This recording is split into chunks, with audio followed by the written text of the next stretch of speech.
All right. First of all, I want to just jump on and be like, Happy New Year! All right. Seriously. Get that out of here. Yeah, every Kenyan is saying that. 254, what up? 254, what up? But even before that, citizens of the world. Yes. You know. People of all races, faces, and places. That's what I'm saying. Ooh, We the welcome harmony you. We today. welcome you to our first show, the Midnight Hump 2015. Yeah. What's up, people? How you guys doing? That's Great. Yeah? Good year. Good year. Good year? Already, yeah. I think the Let's go, vibes, man. the vibes are in there and He's everything. I'm ready. Big Papa, Big I'm Papa. ready, man. Big The Papa. New Year. You see on the decks right now? Dope. Yeah. I know. Already. It's a way to start. Already. Man. Yo, if you don't recognize the face, the gentleman behind the decks today, he goes by none other than the name of That's right. Jack Rooster, ladies and gentlemen. Rooster. Jack Rooster, of course. Don't make him leave. He's got a. Yeah. He will stay. He ain't going He's used nowhere. To this. He ain't is going used to nowhere. this. But, Worst thing said. Mr. Rooster, how are you doing, sir? I'm doing good. How are you guys doing? Oh, Great. the We're music. so happy to have you. Yeah, I I'm know. excited. I'm totally excited. music. You Fantastic. played Vibe, an really cool vibe, amazing yeah. set. Amazing preset, dude. Thank you very much. That's awesome. Yeah, we're honored to have you here. Jack usually plays the Cafe Mocha on Homeboys Radio. Yes? Cafe Yeah, Mocha. Sundays 9 to 11. 9 to 11, you heard it. So if you AM. miss out on this, no, actually, if you've been watching this and you love what you're hearing, then make sure you tune into that to catch more sets from That's Jack. Yeah. But I think we need to get into it Let's today. do this, Let's man. get into it. News riff. News riff? News riff. Let's riff. Yeah, we're going to start with the I want boring music. stuff. And then we're going to... No. Music. It's not No. as boring. It's No, not boring. because the first thing I have to say on News Riff is that apparently we're living in heaven because now you can print in 3D, which we all know, but you can print chocolate. Damn. You can print You chocolate. can print chocolate. Wait, I wanted to ask this 3D. question. Does the chocolate actually taste like chocolate?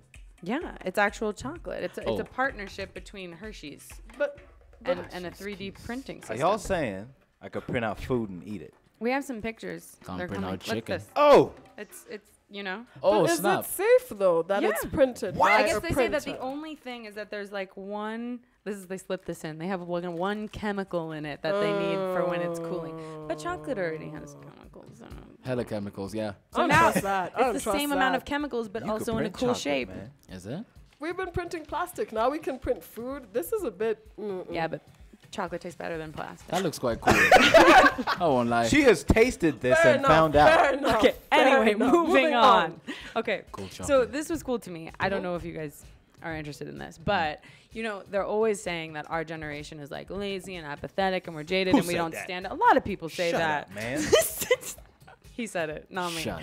But that we need to like protest and stand for our rights more. So this was an interesting version of that. But apparently in New York there was this movement on Twitter that was called #BlackBrunchNYC, Okay. where I guess a lot of people Okay. were going into like brunch diners and protesting Stealing against food. a lot of the arrests. Oh. No. Well, so look, why there's a is this there's a stealing food? video here. You'll Just hear because they're they're black. chanting. It's like Civil War Check that out. style.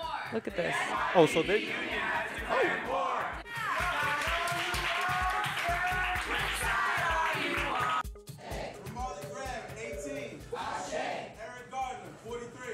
Black power.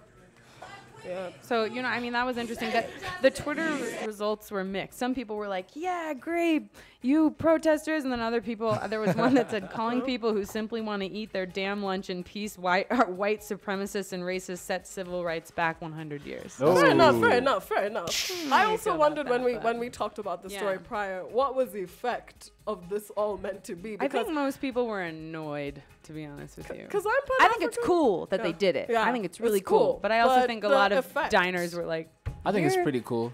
I tell you what wasn't Why? so cool. Why? Sticking on protests. You guys have heard about the Kenyan teachers have been protesting and they've Yeah, been on yeah, strike yeah. Yeah. since I think early December. Yeah. And so this has got me thinking because there's an interesting article I came across, and it got me wondering, what if we replaced our teachers with robots? Yeah. And Say so what? Yeah, literally, She's if they like, want to yeah. strike, if they want to strike and they want to deny our happening. children. Oh! You're. Wait, are you for real? Is this Robot. real? It This is what I'm saying. happens. If teachers want to deny our children their rightful Wow. education, In we're going to South replace it Korea. with robots, by the way. I can't believe this. That's what I'm saying. They're not You want denying RoboCop to be your anyone's principal? rights. No, guys, slow down. RoboCop will kill you, man. Yeah, No, but they're basically, not denying anyone's rights to I know. education. But he It's looks the so teachers cute, not this getting one. paid Oh, properly. come on, Em. He looks so I cute. know. This So one. check this out, yo. They But that's fitted an it old with robot though, and they have no, they have emotions, which is So dangerous. wait, tell us where this is artificial happening. intelligence. As I was saying, No, they it's fitted Emotions. these. They've I wanna fitted hear. this with artificial intelligence, Uh-huh. Akinyi, and basically your kids will be able to interact with these robots. They've got an entire program of emotions that will make the kids feel like, wow, this is a cool teacher, and Oh, that's weird. I guess I won't get beaten. There's none of that happening. So The world is I think ending. it's a pretty cool Yeah, idea. until somebody hacks that freaking Exactly. machine, exactly. man. Yo, it's already been it's been implemented in South Korea and in Japan, and Oh, no, hasn't man. been hacked yet. You know they'd be smart. That so sounds kind of deadly. to all the robots out there, you I don't guys know do about your that. thing. Sounds a do little your deadly. thing. It sounds pretty deadly, those robots, They but do. probably not as catastrophic as the events that have been happening in Paris. Okay, I that's think true. we're all aware of the Charlie Hebdo terrorist attack, and there's something interesting that's come out of it. A lot of social commentary articles, and Yeah. one done by The Telegraph. This guy, That's yeah. one of the photos from the magazine. It's a satirical magazine, for those who don't know. What's on his head? Charlie I'm Hebdo. just, it's okay. This is Prophet Muhammad, by the way. What is on his head? But I think my they God. keep saying it's a Thanks. butt joke. But one of the interesting things I found out from the That's a social commentary done Yeah. by the Telegraph, pay attention, is that I can't. What was that on his head? it was man? done by a man called Michael Deacon, Yeah. and he said, "We think the Paris terrorists were offended by Charlie Hebdo's satire. What if we were wrong?" And this is the first time I've seen in Western press where people actually are trying to address the issue that terrorists are trying to gain attention. They're not really trying to harm people in the way they're thinking that they're offended by a lot of things. They're just inciting terror into people and making sure that Muslims within those areas are hated on and discriminated against, and then go back to Arab countries, which is basically his theory and his social commentary. And I thought that was very interesting because not too many people talk about it, because we discussed this with Kevin the other day, how different groups that enter Western society are normally discriminated against, like Jews, like black people, and the different tactics they use. Yep. And terrorists are definitely using a tactic against a group of people, Yeah. their people, just to build power to themselves. Yeah. It's not that they practice even what the teachings of Islam teach. All right. Know what So I'm who are these saying? people? Real quick before we. Who are these people? Some of them, the people were killed in the Unibrow. attack. Oh, The snap. employees. Okay. Yeah. The big Papa Kev just I calling couldn't out. afford. Man, What do this- they call? Rest in peace, homie. Forget about this dude. Forget about Wow. this dude. You rock it. You Yeah. rocked it. I know. And there have been a lot of terrorist attacks Yeah. lately. You were the other one that you were going to talk about was the Boko Haram. And Yeah. another social commentary. which wasn't even spoken about at all. That's the thing. Yeah. Everyone is upset about people not Yeah. focusing on it. 2,000 people are either dead or casualties in that number. This and is that's Boko an Haram? attack. Yeah, those are some of the Boko Haram members. And everyone on social media is talking about it. And a quote by one of the Guardian writers, correspondents, yeah. It may be the 21st century, but African lives are still deemed less newsworthy by implication less valuable than Western lives.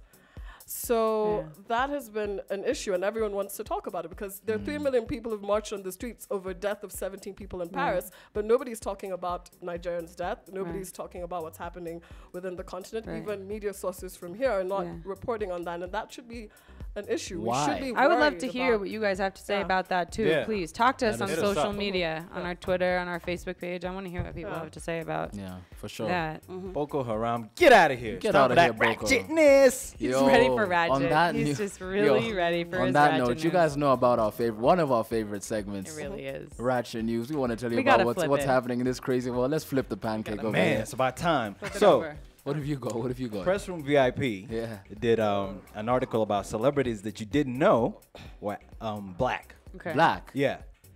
But for some reason, Megan Good's in there. Oh, Is that a sneak diss? I don't know. Anyway, so I came up with something. she be carrying But on, she though. black though. Kenyan celebrities that you didn't know Oh. are African American. Oh. Number 5, Okay, that's Calligraph Jones. really Diss records, almost an American rap accent, trying to fake it like he doesn't. You know what I'm saying?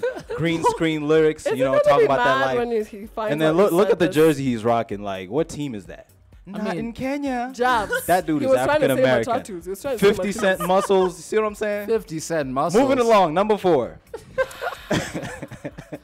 Remember, top 5 celebrities who are African American and Okay. you think they're Kenyan. Okay. Rachel Shabesh, man. General ratchetness. Okay. Nut grabbing. Wait. Bedroom photos. Oh yeah, I remember Getting those. Pimp slap. I will. Happy You slap. see, this is a meeting with the FBI to infiltrate the Kenyan government. I see But them. y'all didn't know about that. Number 3, Diamond You're going to be in Platinums. so much trouble after this. Diamond? Come on, man. Yeah. Diamond. Wow. Come on, man. I mean, first of all, that's African cool enough. American. Looking like Fresh Prince right there. No, he looks ratchet. No, he really Like does look the- like And Fresh his Prince. name is Diamond He Platinum. really does. The If that's not front. African American, I don't know. Those pants, though. That's I'm saying. The hair, though. Number it's too, 2. Like, who's his The one and stylist? only. Yeah. Varys. oh, that's my wow. girl. Wow. Shout out to Vera. Big I knew, booty. I knew, girl. I knew. Big heels. Keep Lots lightening of the skin. Keep 500,000 lightening the shilling skin. weave too. I was about to though. say lots of third-party hair, but Oh damn. Third party hair. That's a twerk new videos. And this is how you know she's African American because she also wants to be white. Tell See us. what I did there? I see you. She looks like a Barbie doll now, like see. plastic that's falling off. Number like, 1. oh. Get that weird face out of here, Just- man. Yeah. Mike Rocco. He's That's my dude, though. African-American? More rings than Michael Jordan. Damn. He has all It's the just chains. the way he 2 wears Chainz his sends bucket, to you could Africa just for tell. donation. You could just It's just Yeah, the right chains. there. It's just the chains. It's just the chains. Make it, I heard he makes it rain out the sunroof. He does. That's straight does. gangster right there. does. He's got a gold car Wow. He's got a gold, Gold car. car. Really You says know it what I'm all. saying? Shotgun under the driver's seat. everywhere. Outside too. You can't see that. Just And I his feel like crew. And his crew. too. Beyonce is like right Yo. there. That's what Look that at that. photo looks like, you know? saying? Did you guys know also that, believe. sorry, continuing with Ratchet Yeah. News, but Beyonce added her name to the list of artists that are on the soundtrack for 50 Shades of Grey. Yeah. And that actually connects with, I found this video, it's so random, with like one of the oldest erotica writers that exists is this 86-year-old lady. I want to show you guys her. Here, this is real. This is real. Okay, Days let's were see. passing slowly. There was plenty for Gloria to do. Tomorrow would be the big day. Georgia Gorange is reading part of her new romance novel, No Goodbye. This is not the innocent love story you might expect. It's full of, well, Steaminess is what she calls it. It's about a bored housewife, and she listens to talk radio, and it just turned her on. Just hearing his voice made her legs go weak. It was almost orgasmic. Sometimes like, Mother, how could you do that? How can you write that? But she did. But she I'm did. officially celibate. But she did. that could never be my People show. can have sex too. But it's not about sex. But it is. You're uncomfortable because she's talking about, you know. Okay, but does it things make, that does that happen. generally What's the make name you of the book? uncomfortable? What's the name of the book? No goodbyes. It should just be called No Good. No Don't read good. that, man. You know what's no good? Okay, another thing is that this Lebanese porn star, have you heard about that? She Oh got my voted like the goodness. top porn star in the world or whatever, but she's been getting death threats on her Twitter feed. Like people literally want to like, you Kill know, her. case her. Yeah, because I mean, people I guess that are more Whoa. patriotic than her. But then someone said something crazy which I guess some journalist was trying to empower her and he was saying like, well, I think that, you know, it's actually really great that someone is showing that like we are on the map in a liberated way also, which I thought was interesting because porn's a way to do it. Yeah, that's to definitely a way liberate to do it. porn to How did they liberate come your up country. with her being number 1? Well, I guess you can What's decide that for rating system? yourself. Teo. The rating Jack system's Brewster. pretty She got the subjective. rating because of her boobs. Her tits are massive. It's in the lower third Oh, or yeah. the upper third. Liberation. That's it. You do it, There's girl. nothing. Those are those No pun ones. intended. You do it. Nakedness is just the thing. Yo. Nakedness. Nakedness. And more nakedness. God. This is so last confusing. Saturday. No, this is great. Last Saturday, Keys and Crates, Canadian DJ production duo, had a naked girl remove her clothes and crawl on stage, You hear escape this? the manager, and jump on one of the backs of the DJs fully naked. Are you happy about your job? See, Jack, Jack? you're DJing in the wrong You happy country, about dog. your? I would not tolerate it. Look at this. It starts out good. This is good. It looks like and there you go. And a good party for everyone. Calls up her name. Fast. She's happy to lay her down. You done did it. Yo, but talking about liberation, though. Talking about still liberation. Bring it back closer home. Nyeri, hey, Nyeri. Naivas just opened a supermarket in Nyeri. Yeah. And in that supermarket came this escalator, and literally it became the talk of the town. Everybody rocked up at Naivas like, yo, Really? escalator, dude. Oh snap! I want to show you what do guys you some mean? pictures. Oh! People actually riding the escalators like it's a theme park. Like, woo! It's freedom. It's So freedom. this It's is- freedom. He's This deep is- right there. Yeah, homies like, yeah. Couple of folks rode up, came back down, rode up, came back down. So oh my God. that's what's Pim happening Pam. in Nyeri. And Nyeri is one of the towns where after like about 7 o'clock it shuts down. He's overwhelmed. Yeah. Yeah. I'd like to say That's something. his first time. I'm sure the first time you guys did it, you did the same thing. No, no, seriously. That Once maybe Fiona, not. you look like No, that type. That one stands Buster, for. no. So no, that no, happened. Jack, don't do that. That happened. Sticking to ratchetivity.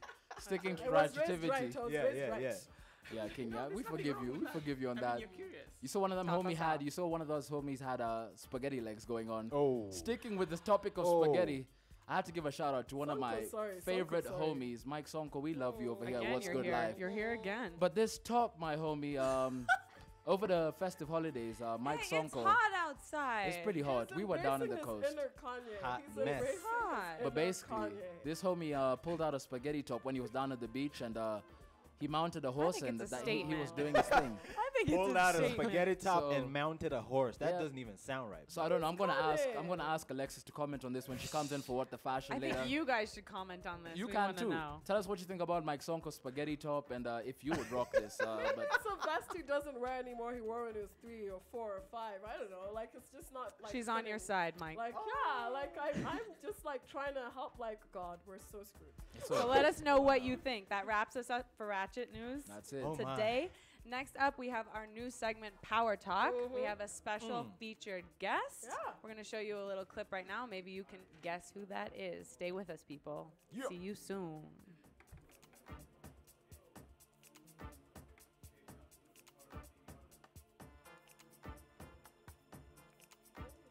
86-year-old. I know. My oh my. I know. That was deep. Jack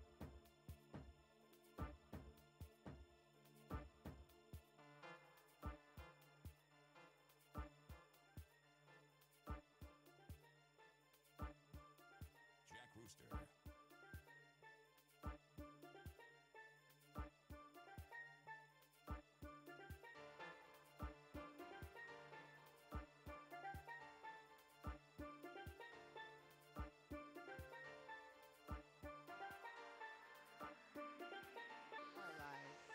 It's pretty funny. What's though. this?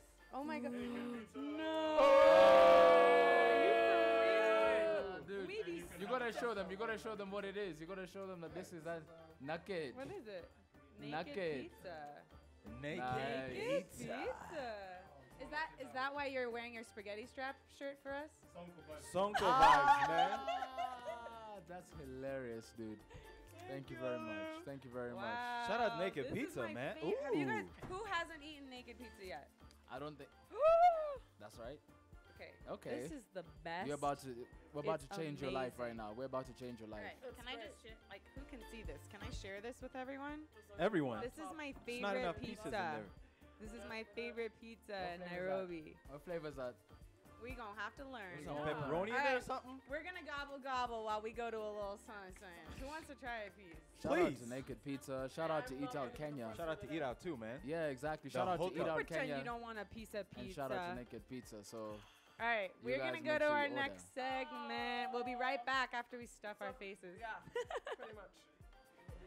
Rooster, get a piece, Gina man. Din, Do you want one? one of Pan Africa's most dynamic entrepreneurs, introduces an exciting new concept, moving from success to significance. Set in Nairobi's newest upscale venues for inspirational conversation that changes lives. Linking high potentials with some of Africa's highest achievers. Join us for an exciting new TV show coming soon. At the Table with Gina Din. We're at the Osteria restaurant, which is Kenya's Little Italy, and I'm meeting Oliver Mutakuzi, who's one of Africa's legendary musicians and a very special young lady. So come on, come inside. So many of my peers who are high achievers recognize the importance of moving from success to significance. I'm so excited to be hosting a talk show that brings high potentials together with high achievers at some of Nairobi's most exciting restaurants to enjoy fine dining and inspirational conversation. At the Table with Gina Din will showcase Africa's most dynamic leaders and our most promising youth. As a new generation musician from Africa, how do I keep my Africanness? What you need is more faith in yourself. Little girl with the blue. It feels great to see talented youth get a real shot at reaching their potential. There's a very thin line between what you want and who you are. To whom are you singing this song? What's the purpose of it? Thank you. If you understand that, you will never go wrong. So what you need to do here is be you, and the competition will fall away. The whole Kenya, the whole of Africa will look for you. It's got everything to do with her. It's just finding me. Who you are. Yeah.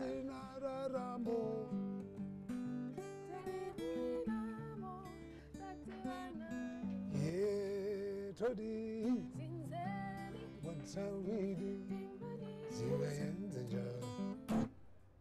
What shall we do?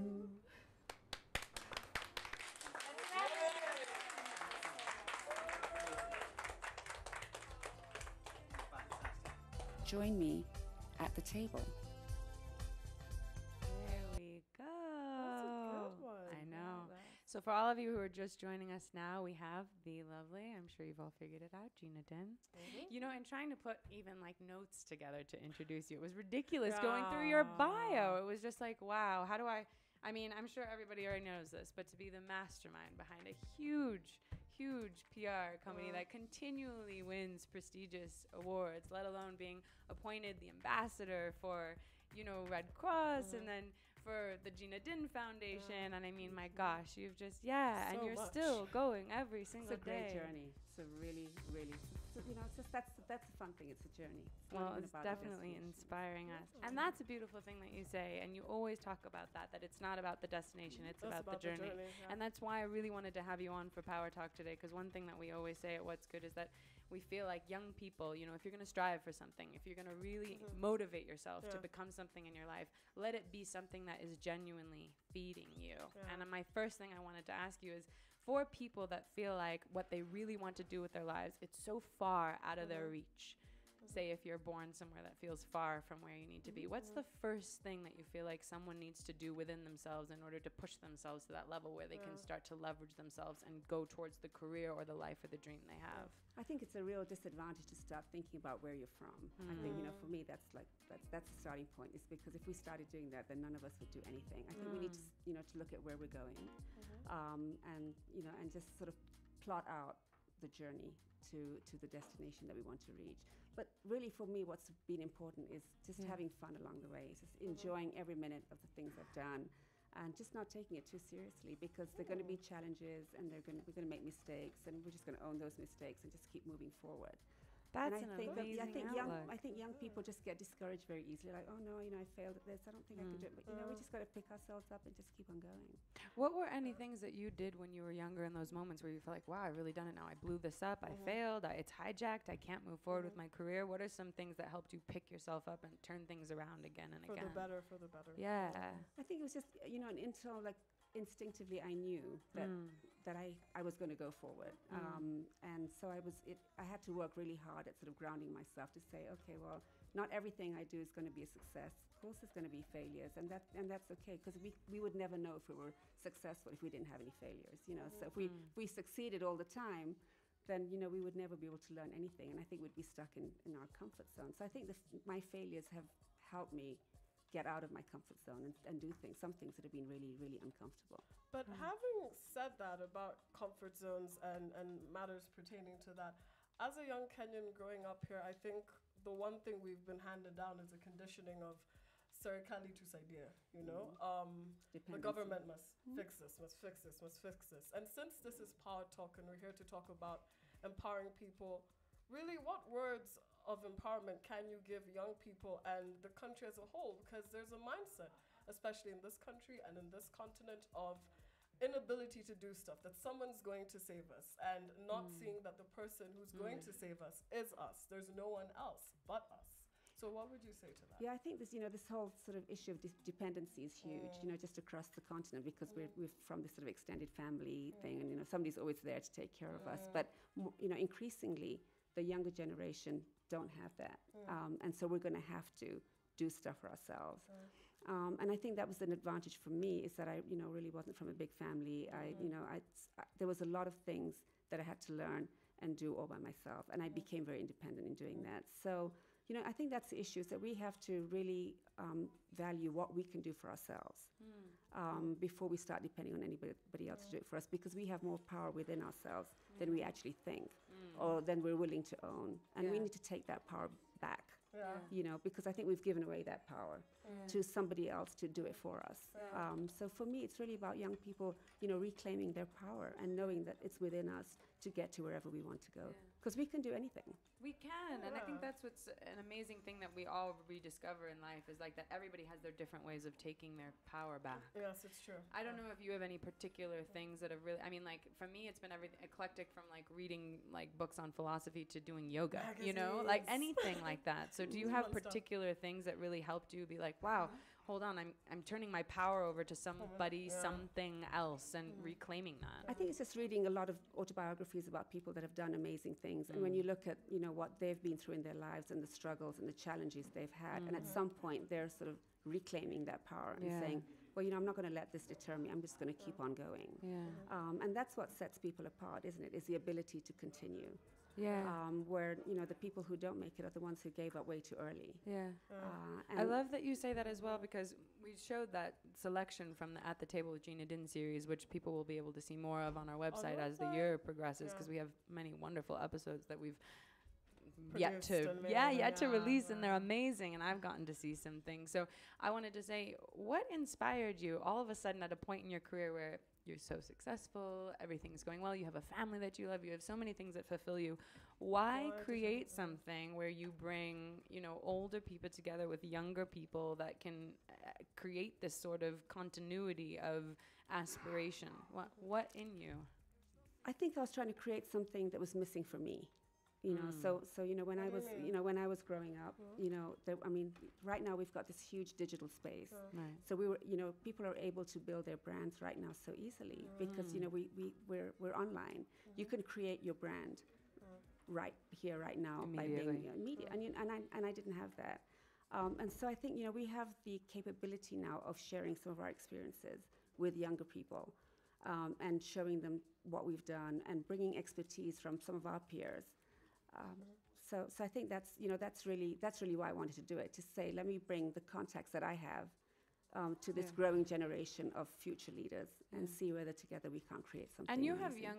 have younger children as well, right? So is that a part of it? I think like the reason why I also wanted to have you on for Power Talk is I think a lot of times, and I speak with this about my mother and my grandmother and the women that are above me, is that sometimes when you're young, you feel like there's almost this pushback of like, I want to take advice from people that have, crossed over or are more successful, but I also feel like I want to find my own way. So do you feel that having your own children allowed you to figure out this way to speak to young people where you're guiding them rather than lecturing them? Like, what have you learned in helping us be available to your wisdom? Well, I think my children have taught me so much, and part of it is exactly that, is that you've got to allow them to be, because they're not me, they're individuals in their own right.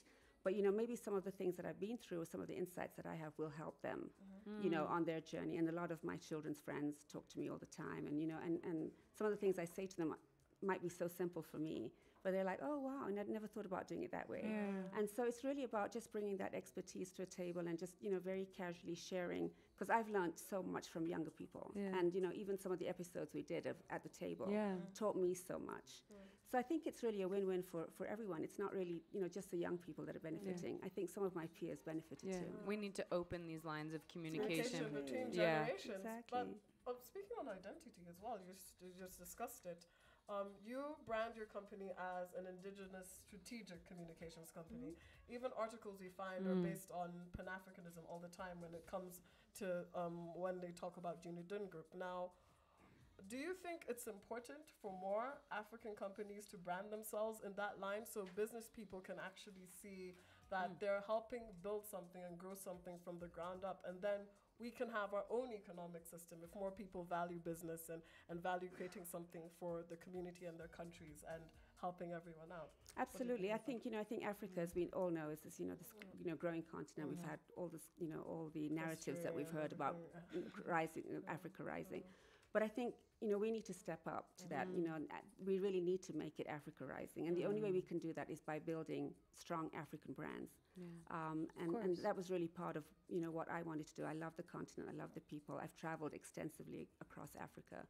And we have a great story, so if we can get together and tell the story in our own way and write our own script, we'll just encourage people to come to the continent. But it also help us, determine our own destiny. Yeah. And for me, that's really important. Oh, that's great. That's beautiful. That's Last wonderful. question I want to ask you on that note is for any young people out there that are watching that have a dream of building their own brands and really standing in this territory and in this market rather than only focusing on the outside. Yeah. What is one thing that you would say, like, if someone wants to build a life brand for themselves, the first step that they need to understand about themselves before they start building a brand of them? You know what, Mariska, I think we're building brands continuously. Everything we do is about building our brands. So I think, I think sometimes we make the mistake of saying, when I build my brand, not realizing that every single minute of the day we're building our brand, we're creating our reputation. So, I think we need to be aware of that every single moment of our life, we're building our brand. It's not something that you do out there. It's what we do continuously. And more and more now that we have the digital space, we're continuously building our brand. That is great advice. That is brilliant advice. Thank you so much for being here. Thank you for having me. It's been great. I'm so excited. That's amazing. And on the note of building brands, we will next be having our darling Alexis for What the Fashion. Yeah. So you're going to see some photos now soon of some people on the Golden Globes red carpet. Because just as we see from the lovely Gina here, everything you wear, everything you say, everything you do is part of you and reflects you. Yeah. So thank you so much for being here today on our Power Talk. Thank you. Great. Thank you.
Hello, Alex. Hi, Alexis.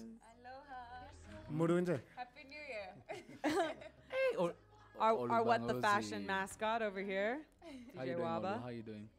I'm alright. How you guys feeling? For everybody just joining us now, you are just tuning into What the Fashion, which is a big one because we just had the Golden Globes. And we had so much from the red carpet. I know. I can't wait to hear what you have to show us. We have so much. Tayo. I just saw J-Lo, so I'm just gonna, You know, what can there be? Just that look. That Just went all Google-eyed over here. I know, and were some people saying that she was on the worst dress list? I heard. Because I think she looks fabulous. I know. For me, she was the best. I thought so too. It's terrible. It's terrible. She has a It's not enough. It's not enough body there. We need to see more too body. much cloth. And you know, she's 40 and she looks amazing. Amazing. Yeah. And we also had Kate Hudson. Is it? Oh no, who is that? That's not. Oh yeah. Yeah, Oh, that's okay. Kate. What did you think about this? Kate Hudson is coming in with the cutouts, which is in for I think she the looks season. amazing. Yeah, and she's single, so she's not even showing the The what? single blues. Okay. I don't, she doesn't look bluesy to me. She doesn't look. She doesn't single look anymore. lonely. She doesn't look lonely. I to love me. white. I mean, like, it's such a nice color. Whoa, he said it. I know. You know, it's a nice color. Mushka, would you wear that? If I look like that, yes. if that was like that, absolutely. How could you not? She looks amazing I with know. the Versace dress. Versace. Versace. But then we had so much Versace dresses in the red carpet. Really? Yeah. Wow. We had so much. Okay, About what else? 5 to 6. Ooh, okay, so who is this? That's Amy Adams? Yes. Okay. Yes. She looks amazing. I think it's so doesn't she? classy. Mhm. What? Wait, pause. Wait a minute. Whoa, whoa, whoa. What's going on? Who's this? How do you feel about this, Tayo? Is there enough cloth for you? Well, you know, Is there enough body here? I think him, her, and Versity get the weaves from the same place, so that's what I can comment about that. Whoa. He's like, she just said that out loud.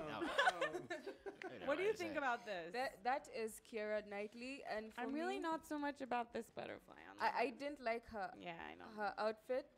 Actually, she's part of the 6 worst dressed outfits on the red Damn. carpet. It's a little Bo Peepish. She was trying to find her inner butterfly, but it didn't work. But it didn't work on the butterfly. outside. The outer butterfly. Keep it didn't in her. work. Keep it in Keep her. it. Keep it in her, girl. Be thankful. Inner. Be thankful. We're thankful. We're thankful for you, Keira Knightley. True. She But does I- have nice eyebrows. I admit. I don't. Okay. And we had Kerry Washington. What do you think?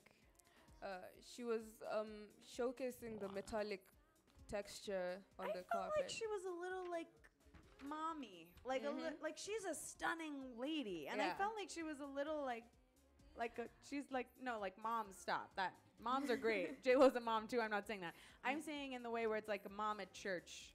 Yeah, a little. It's more of For what me. my mom would wear to church on a Yes, Sunday. exactly. You Rather say it than- better than me. Rather than a red carpet thing, you know? Yeah. Oh, What I do you get think, Taya? I think she looked so awesome in every Scandal episode that she should have just brought out some of the That's clothes what I from there. mean. So And next on we have Heidi Klum. Does she look a little like tangerine tan to anybody else? Like tanning bed tan? has she been to That's Diana? that LA. No, that's that That's- LA tanning bed. So I know that tan. I've seen that tan. I It's think a it though. lot. I think what she do you looks think quite of cool. the dress? It's okay, but you know, red carpet with red, it's Yeah, becoming it's too true. much of a cliche, Yeah. you know? Yeah. So I feel you. I feel Okay. you understand what I'm trying He to gets- say? I he feel gets you. I you. feel you. Red on red. He's got you. Red on red. Red though. on red. All right. But she looks amazing. Oh. Who is this now? Surely? This is What Lena is- Dunham, who I love. Oh. She's wonderful. But this is not wonderful.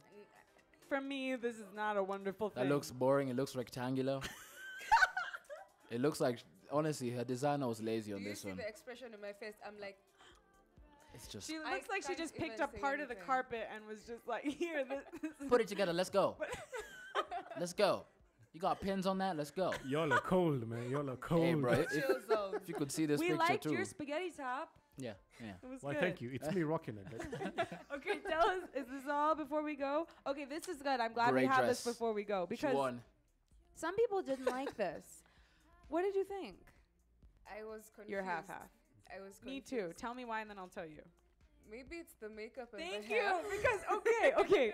First of all, that fro, she looks like she took a nap right before she oh shit, it's time. Damn. She got it. She does. And her woke up like lipstick that. is red, but her eyeshadow is purple, and that's just mean. I don't know who did that to She you, woke up Lupita. like that, But you the know. dress, I have to admit, I think is very cool. Okay, it's kind of okay for Okay. me, but it's not the best for what She can Yeah.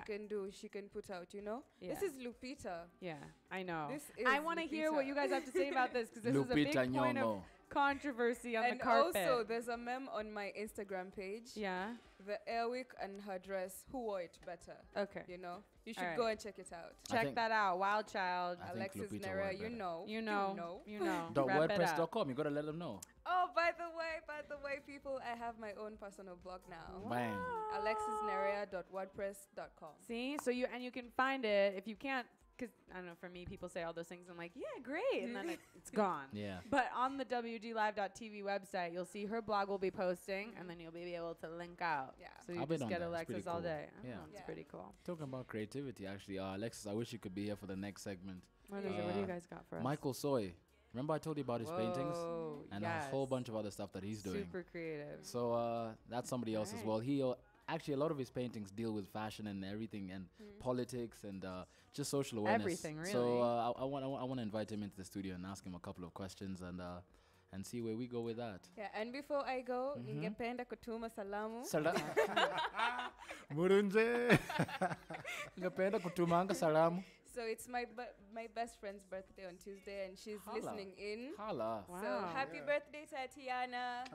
Alexis wants drinks. That's what's happening here. Uji na chai peke yake. Okay.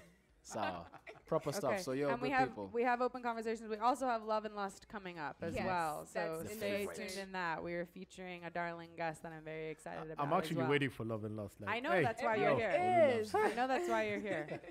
So we're gonna go to a little transition right now, and then we'll be right back. Thank you Stay for with having me, us. you guys. Thank you. Thank you.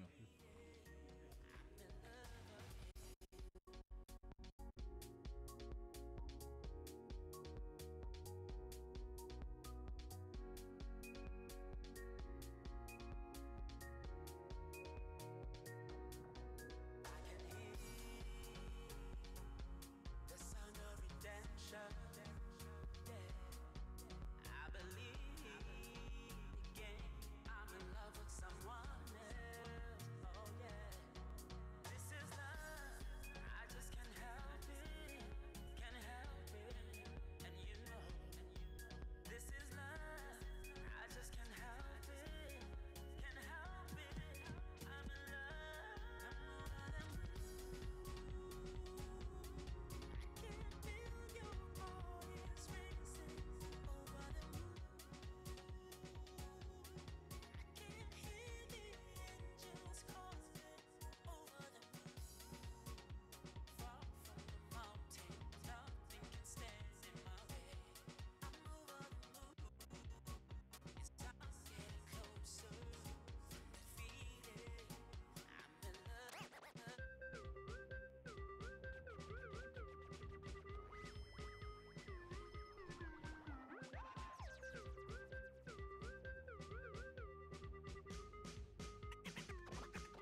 And we're back. Here we are.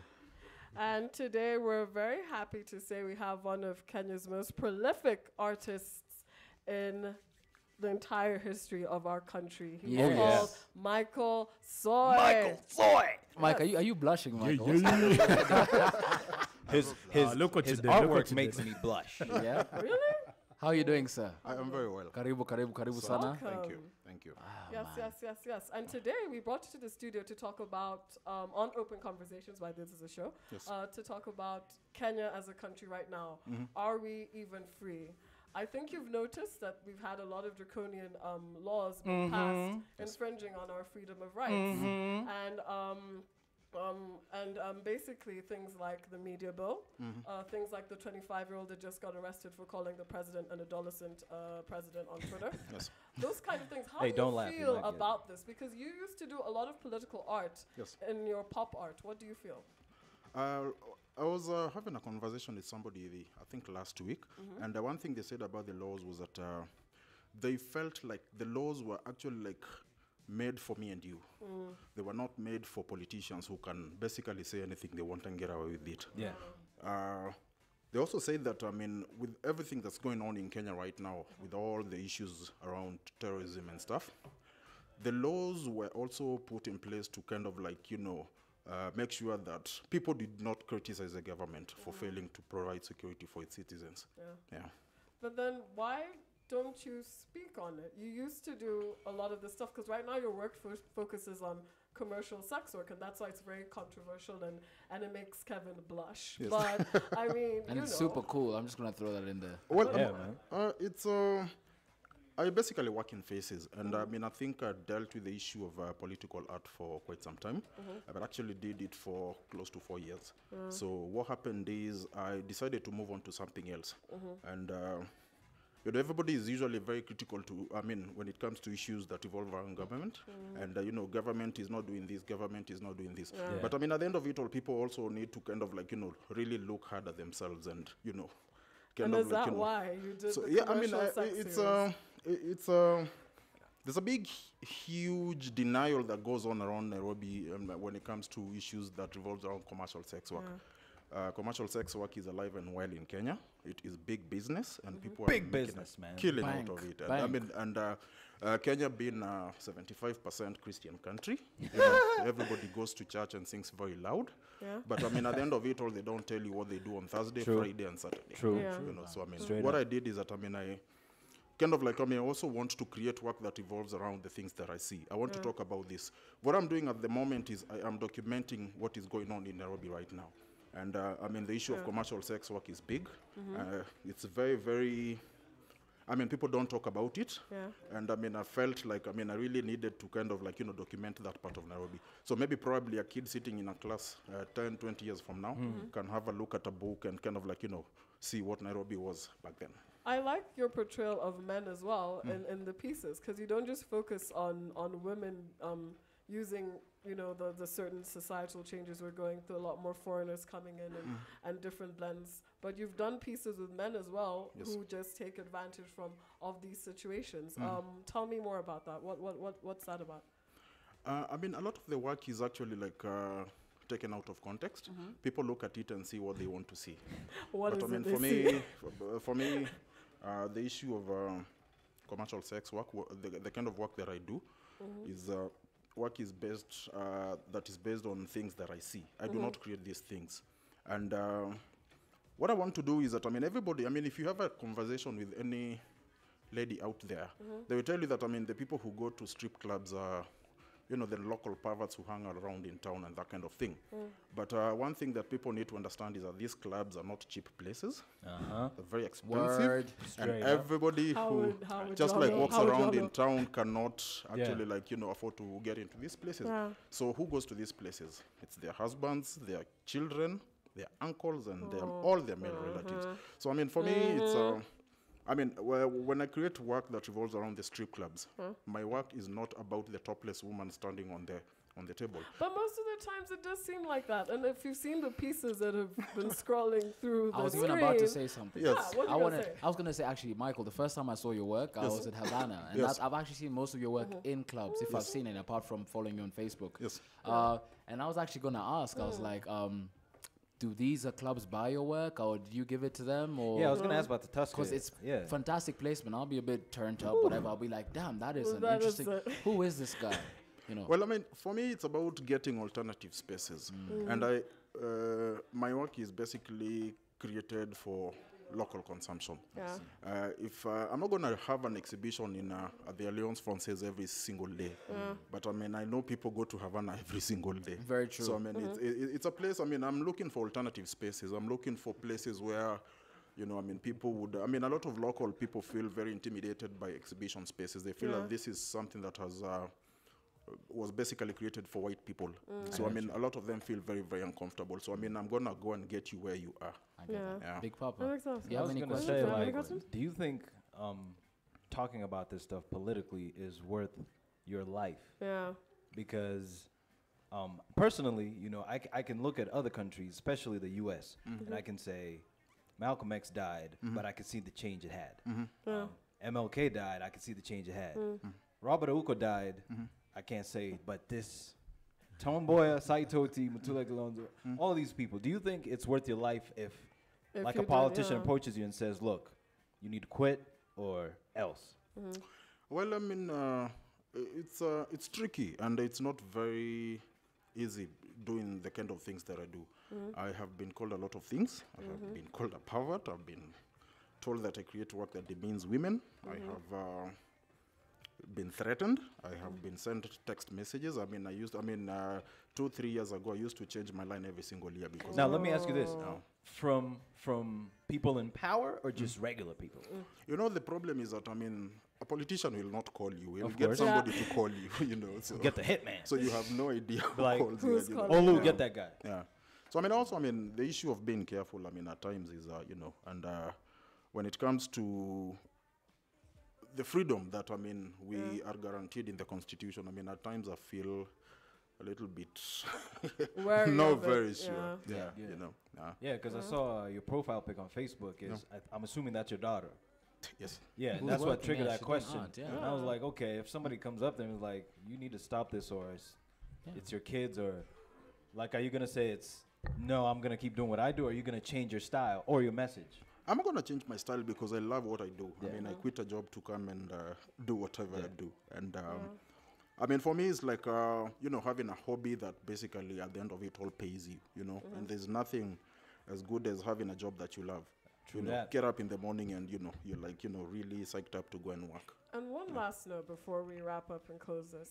Now that we've spoken about freedom and I mean the consequences of taking the opportunity of saying things, especially through art and what you do, what would you say to other people who are also in that struggle, who are also activists out there, maybe in the public, like Boniface Wange, other people who want to talk about things going on in their community? Because we have a problem in our country about just talking about issues, just being open and just saying this is what's happening instead of hiding it. And maybe that's why you've made some of your pieces exaggerated with the women's body parts and how the men are and everything and the colors. What would you say to people who are there, like you, who want to speak the truth? I mean, I guess, I mean, at the end of it all, people do things for different reasons. And the reason why I do what I do is because, I mean, I basically want to document this city. I want to document this country. You know, everybody else is doing whatever they can to kind of like, you know, make sure that, I mean, this society becomes good, you know. But for me, I mean, I think mine is just documenting. It's just telling stories just about telling Nairobi. stories. Yeah, I mean, but unfortunately, I mean, it's just stories that people don't want to hear. You know? Very true, man. Very true. Dude, I want to say, first of all, a big thank you to everybody else who, if you haven't seen Michael's work, actually, if you haven't been to Havana, and I'm only going to say Havana, I know you're based at the Go Down Arts Center, of course, and your Facebook page is The Art of Soy Michael, isn't it? Yes. So to anybody out there who's watching us right now on what'sgoodlive.tv, make sure you visit his page and find out a little bit more about his angle and his approach to to communication, to truth, to honesty, to journalism, to whatever you want to call it, and make up your own damn mind. But to you, Mr. Michael Soe, asante sana. Thank you. You know, we appreciate you coming by, and hopefully we'll see you again soon, brother. Thank you for having me. Asante sana. Yeah, man, I think up next we have what? Love and Lust? Oh, I almost forgot. Yo, ladies and gentlemen, Love and Lust is coming up, which is one of our favorite segments. So we got an interesting guest coming up as well. So you guys don't move too far. What's Good Live.tv? Here we are. Bang bang. It's coming through, man.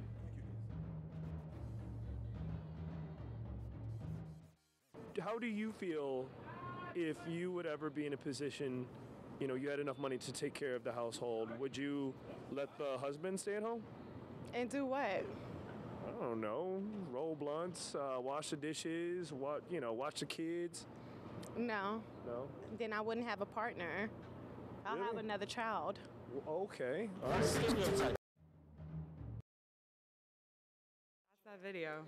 What is that about? Were they in New York? They were in New York on the street, and you know, for anybody that just missed that video, that was a clip from Stereotypes, Pharrell's "I Am Other" platform, and it was asking about dating feminists. That's why I wanted to have this man on. Who are you? Taya, will you make an introduction for this man? What are you doing here? What are you doing? Yo, relax.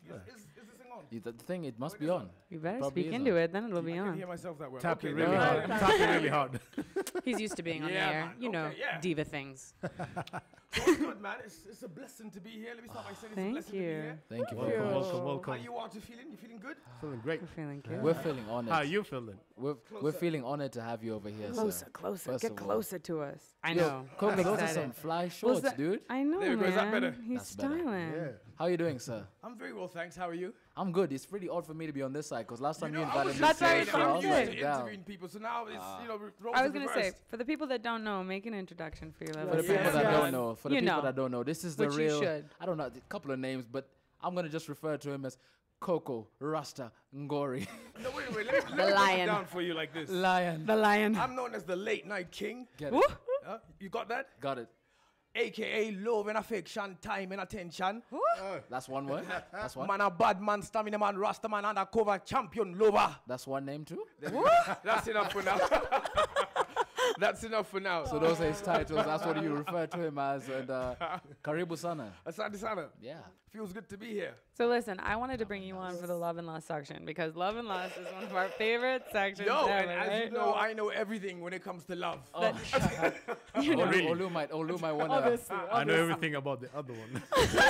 See, the balance. It's that balance, Okay, so though. break it down. What's going on? So basically, Love and Lust is a section where we really kind of air out different issues about love and lust that maybe people aren't, comfortable talking about and all that stuff. And I noticed, because obviously we're tight, I see your Instagram feed that I was like, Yeah, but I'm free like that. You know, I man's like not to express hiding myself. anything. A sexual being. It's very good. Yeah. It's So very good. I need to let the people know how I'm feeling. That's right. Life is short, man. It's short. So if I'm feeling some type of way, You gotta I let need them know. to let you know. No filter. Exactly. And on that note, the topic of today is Uh-huh. really about, dating Would feminists. you date a feminist? So the fact that you just said, I gotta let people know, when women feel that way, often there is a stigma that like, there oh is. God, this woman, here we go. Yeah. So I'm just gonna say it like it is though. So I wanna ask you guys, because you're free, you're out here, you also support women, that balance. I feel like I've been set up here. Nice. Would no, I it's date love. a feminist? It's love. Most definitely. Yeah. You know, I have 3 sisters. I was raised by lionesses, as I call them. See? So I was in That's a an house full of empowering women. term. So I'm all about power to the women, man. Definitely. Yeah, Definitely. That's cool. Yeah. I I see. think that's cool. I would date a feminist too. I mean, I think most guys are now tired of being quote unquote in charge or in control or Yeah, trying to yeah. put on the Yeah. pants or whatever. Yeah. So I definitely would because I don't mind kicking back, relaxing, But and they just. are You mean some not who take it paying? too Is that what you far. mean? No, I don't mind. Yes, I don't mind not yes. paying. It's always about the money. Well, because that's what brought this up for you. What Yeah, were you it's saying? true. You were like, It was why about can't money. I pay? I find independent women attractive, you know? When you go out, whatever. I feel you. If not Dutch, if she pays for you, when is the last time a woman paid for you? This is- Seriously. this is Actually, the issue. it was like a week ago, dude. A week It was ago. all but a week About ago. a week ago. Had to slot in there. But yeah, dude, it was about a week ago, and I was, Yeah, man, I was lucky you. smiling. You ask Smiling, most loving it. Kenyan dudes, when was the last time A woman a paid. lioness took Nah, her out? wait. Who have you been dating? Man? Come No, on, man, man. come on, Nah. like seriously. Not most Kenyan You don't get dudes. paid for. You don't No, get they treated. do. You They don't get actually treated do. like a I'm actually- lady. I'm pampered, you know. I'm pampered. This Okay, dude Mani said- petty. Tell me about your last encounter where she actually paid for you. What happened? How did it go down? Yeah, like I was at the garage and the bill was like hella hectic. The And she was like, "No, babe, don't worry, I got lunch." It felt good. It felt So good. this is your lioness. Yeah, she Okay. is my lioness. Like Nice. she takes care of me. That's Like nice. Oh, that's I'm, cool. I just don't. I'm from paying. I don't know how much on the car. Yeah. then she won't make me spend some on lunch. You That's know, true, like, that's Yeah, 5 soccer McFries. Big though. shout Come out on to now, you. Babs. Okay, but it's rare though, man. It's rare. I have to say it's What? rare. At What's least in rare? my experience. When you, That's yeah, the I want to thing. hear. I That's want to the hear thing, why. Tell Because me. I started an experiment where I started buying guys drinks for the past maybe 2 weeks. And their reaction's always like, wait, why? I'll buy you a drink. It's like, no, Exactly. I got this. 'Cause you feel weird you're about my it. friend, but why? Why would you feel weird about that? Because it never happens here. So when it does happen, you're like, wait, what do you want? But you did a feminist. You want my wallet? Where's my wallet? It's gone. It's What gone. are you trying to imply here? Actually, some guys find it like a challenge to the manhood when you buy them a drink. Like, well, what you think? I Right, can't buy you a exactly. drink. I can't buy you a drink. But it's I'll their buy you money. 3 No, drinks, You know what it is? 4 drinks. I actually find it really refreshing. I think it's definitely very welcome. So, It you know, is, it big up is. to all the lionesses who are doing Yeah, that yeah. right now. That's really You know, once in a cool. while it's nice. Aquinos. No, because it's good True to talk lioness. about flipping gender roles, especially Yeah. especially here. You know, I've noticed that it's like people sometimes have very rigid ways about like how they need to be, and slowly by slowly there are people like, well, I don't know. And I was gonna actually ask you too, because like on your Instagram, you're very like you said, you're free, you're out here, Most definitely. and I mean, you've been posting, which has been like kind of talk amongst your fan base, is like. On 2015, there was a thing that you posted that was like virginal or celibate. Oh, and it yeah, Was like, so is this so tell me, because a lot of women from the other side flipping gender roles would be like, wait, what? No, let me tell you this. So explain Basically, this. yeah, man, this was what this was gonna be it is my New Year's resolution. It was gonna be. Or It is. You're confusing me. Yo, listen. Explain. Let me break it down. Cool down the pace now. Relax and float. Okay. That's a cool No, one. basically, I'm at that age where I just felt that the next woman I did get intimate with, I wanted to take it to that next level. Because Nairobi right now is just it's disgusting to say the least. I feel you. And yeah. I really So want I to know just- where I you've just been wanted- hanging out, I man. just I wanted really it want to to be know where disgusting you've been hanging I out. just wanted it to be Disgusting how? disgusting, as in if we were to draw a family tree as to who's dated who, Oh, we've all been together. But true. it's a small It's true. city. It's a small But that's why I'm city. saying it's Yeah. disgusting. that's So I everywhere. That's not wanted to just make That's why I sure- want to be celibate. cross contamination. I just wanted to make sure that the next lioness I am with, you know, she be feeling me like it's something how did special. your next lioness take? I want to know, how did your next lioness take that? Like, how did that? Was she like, that's weird, or is that why it's no longer? Did we get past it? No, I mean, she understood. She was cool with it. She breezy. She was Chilling. breezy. Relax and float. Relax and float. Cool down the pace. Perfect. Perfect accent That's cool. execution. Thank you. I agree with you. I agree with you, though, So it brother. went well. Completely. It went well, actually. Okay. It's a bit more complicated than that, but then, you know, that's for another But it side. went well for It now. went well, though. The point is now Okay. I'm happy. I'm happy. Yeah. You know what, bruv? I think we'll definitely have to invite you on the show again, and we're gonna Yeah. find For out the sure. status of this Yes, relationship, exactly. Yeah. and then find out what's how Let that me developed. say and stuff big up like to my that. lioness. You know, Oh, she be in the building. She's here. She's here with me, yeah, Some man. real things. Okay, cool. Yeah. Well, my Okay. brother Coco. Sorry, this Thank is such a you short for segment being for a little here. bit. Give But thanks. thank you No, very much, we and we will needed you. invite you back You to will find be out about here. this tactic. Asante sana. Cindy, Thank One you, love. sir. one love, brother. Thank you very Peace, much. peace. What This video are we is funny. switching to, by the way? I think We there's something are, else that's well, we supposed have a to come. special guest coming up next. Oh. No? Ooh. So we're going to watch a little bit about her now. Ah. Guys, check this out. Check this out.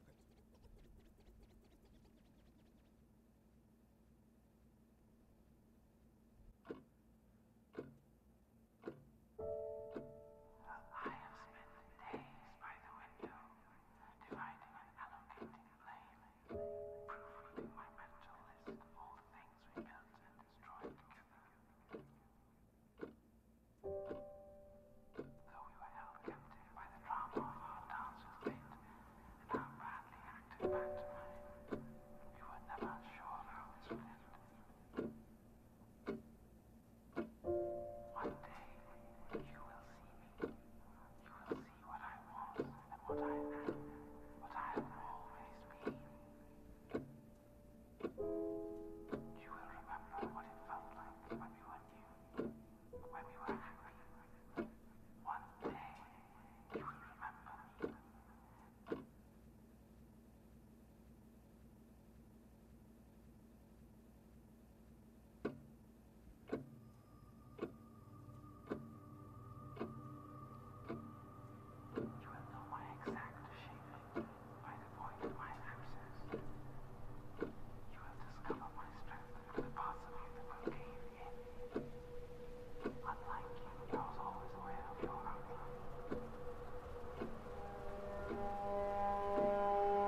beautiful intro.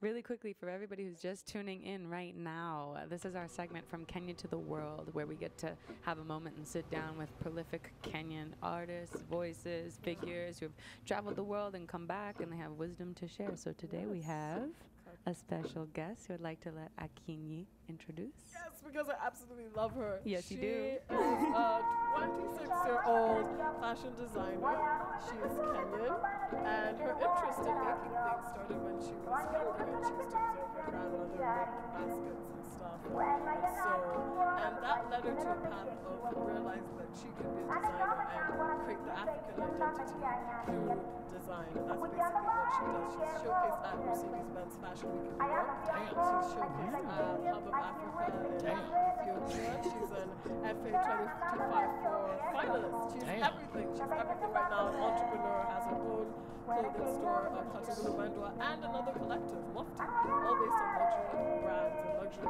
fashion from Kenya. Hold up, Katush, wait a minute. I had Mercedes mentioned over there. Out of all those shows that you've featured in, which was your favorite? I don't know. I think they were all different in many ways. I'm not sure. That was very exciting. That was very, very exciting. But I can't say Hub of Africa wasn't as exciting yet because I've never been to Addis. And so that was a new experience for me. Of course, I hadn't also been to New York. That was a shock to my system. How so? Because it's such a big city, I didn't actually have any help. So I was running around the city with like my clothing in my bag. Oh, so that's it a was big fine. first city to have no husband too. Yeah, I think I went to the wrong showroom at first, and then but it was good fun. Like I love the experience. I would do it again. Yes. And these are some of your fashions of here that we've been watching as well, right? Yes. So I wanted to ask you, because these films are so beautiful. I mean, it's really shot like a short film. Like, is this something you conceptualized? Was that shot here? Tell us how this happened. One, I think locally we have so much talent. We have lots of excellent photographers, excellent video. Yes, Jim Choo Choo. Yeah, this was by Jim Choo Choo. The Nest, right? Yes, The Nest. Yeah. Yeah, so The Nest came up with this. I think they did a collection of. It was supposed to be an online fashion show, and I think they had 6 films with 6 different designers.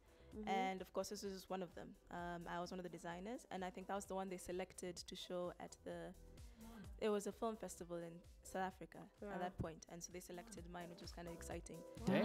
Yeah, it was kind of exciting. I was like, that's cool. That's cool. More people get to see my work. How long did you start? Had you been establishing yourself here in Nairobi in Kenya before you started getting international offers, invitations, recognition? I don't know if I can actually put it that way. When I finished high school, I didn't actually have the experience to be a fashion designer. Okay. So I remember, actually, I thought I was going to be a lawyer. Whoa, different. That's different. Paradigms have changed. Yeah, that was very weird. And then I think I got very lucky, and there were like a few competitions in fashion, and I think there was also music at that point. So I thought I'd experiment and see what would happen. Cool. So I jumped in, did one competition, ended up skipping into the next one, and I won. And so I was like, why am I wasting time thinking I'm going to be a lawyer? That's what we like. That's what we like right there. No. The real I authentic was kind of bravery. scared and nervous. And then I was like, I'm pretending. My passion really is just the arts in general.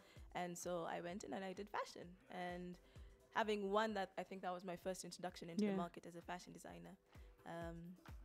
So I think started in 2007.